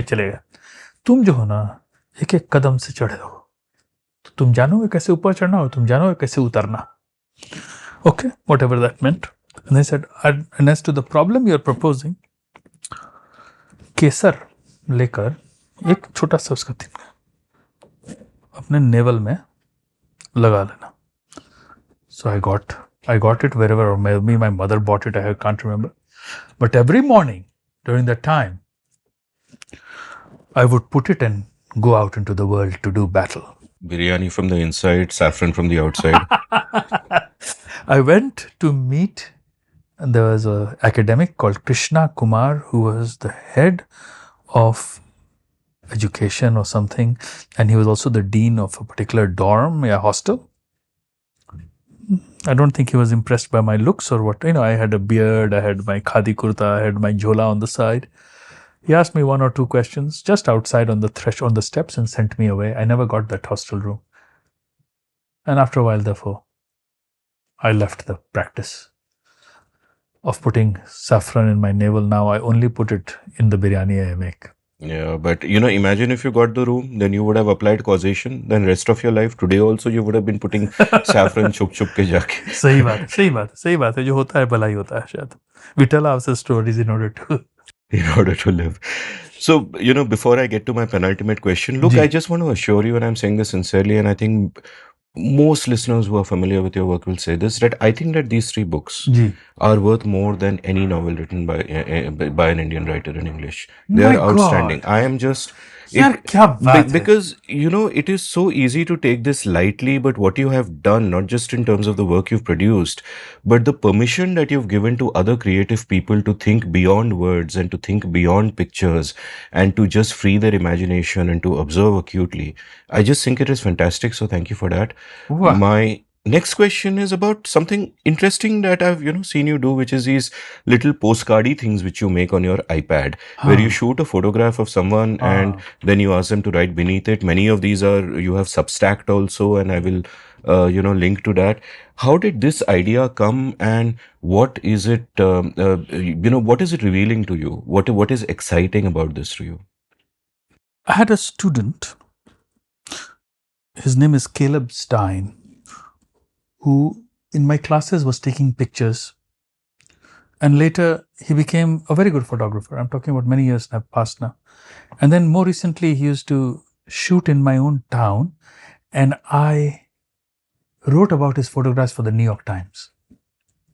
उसने मुझे एक दिन कुछ तस्वीरें भेजी of various artists, और उनमें was one artist, I'm trying to remember the name, whose work was basically having people write on Polaroids. ठीक है, तो मैंने सोचा how to make it more specific, and I then began thinking of something like where I would ask, मैं सोचा कि अगर लोग अपनी हैंडराइटिंग में अपनी कहानी लिखें इंडिया के बारे में या how they think of the nation, तो that will be a good move to make.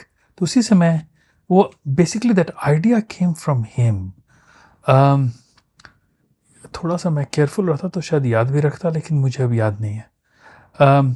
In fact एक बार मैं एक एग्जाम्पल पेश किया था सबस्टैक पे, तो समवन ऑन फेसबुक और someone had even mentioned this reminds me of so and so, और मैंने कहा yes that's where I took the idea. मगर मुझे अब I mean, Warhol used to use Polaroids in his work, but you don't mean him, obviously. No, वो थोड़ा सा different name है. एनीवे, तो I started doing it. Not Peter Beard, is it? No, बड़ा सा लंबा सा नाम है, जैसे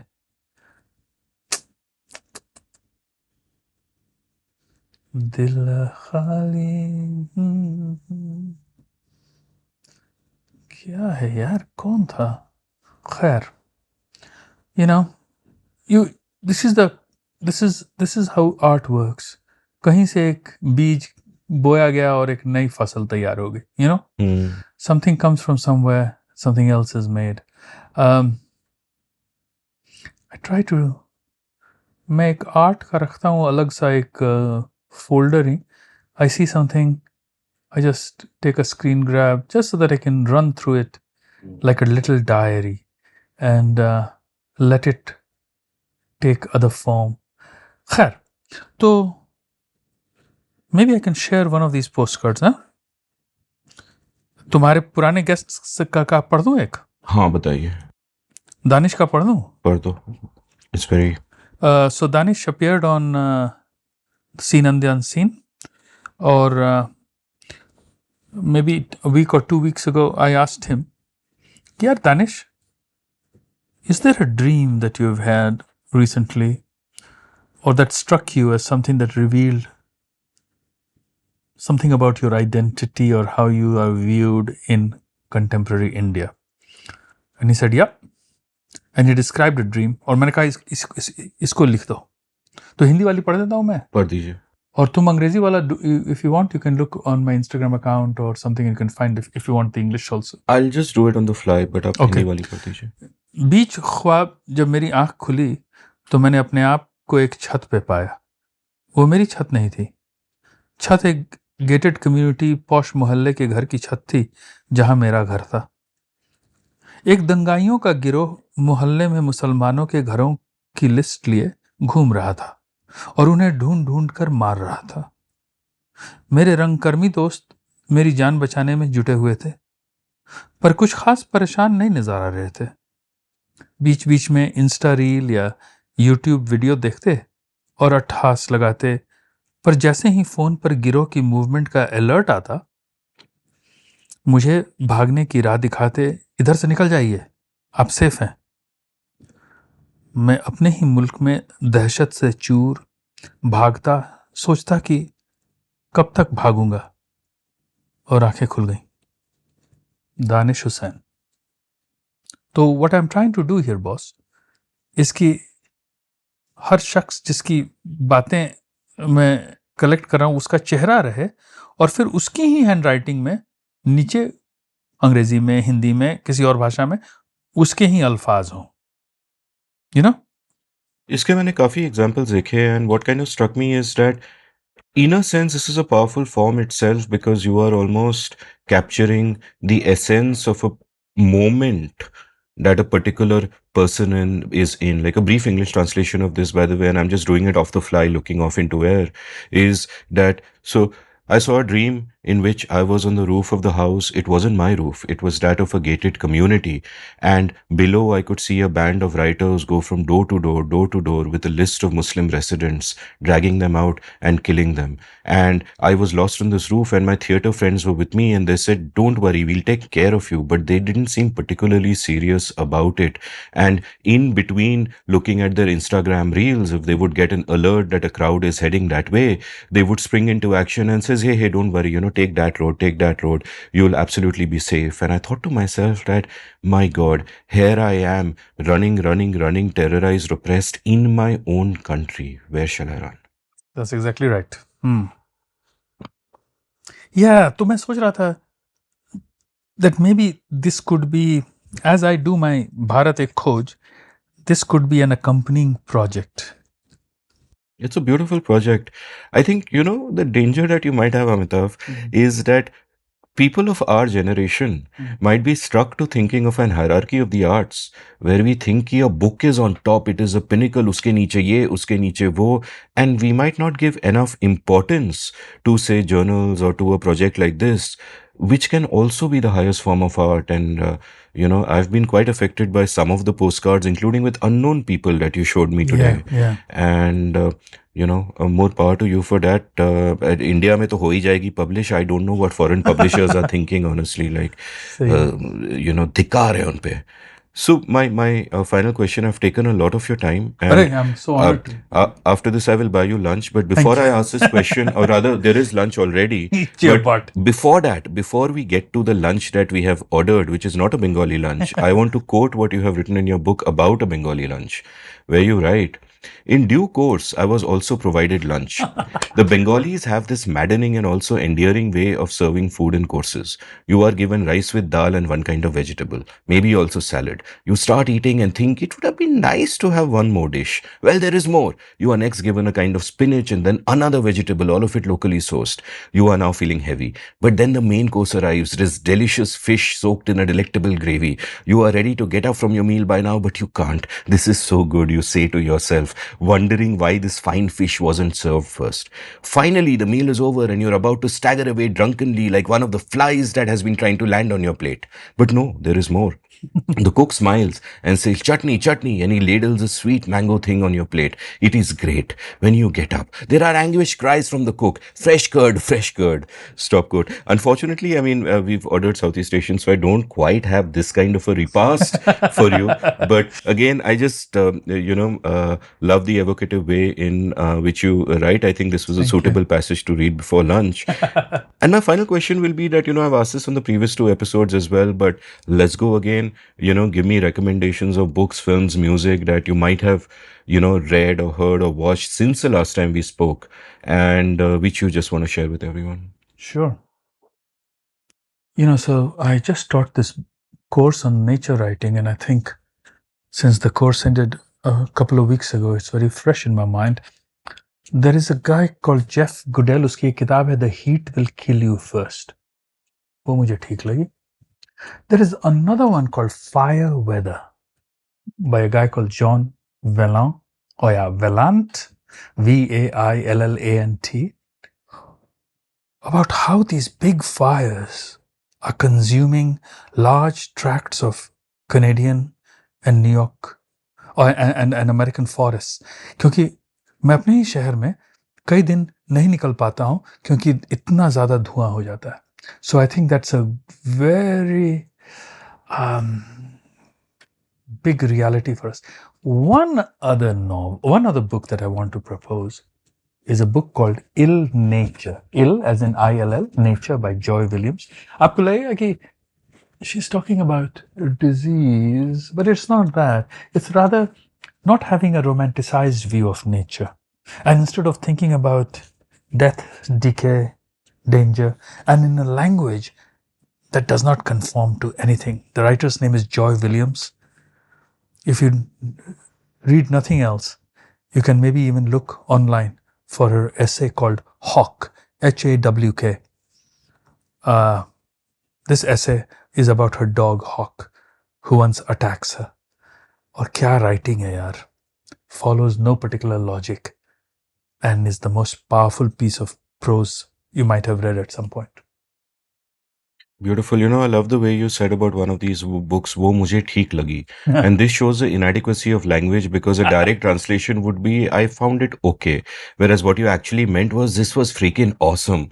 So सही I बात just want to say कि अमिताभ आप इस शो पे फिर से डायग्नोस्टिक आए, आप फिर से इस शो पे आए, ये एपिसोड मुझे बहुत ही ठीक लगी.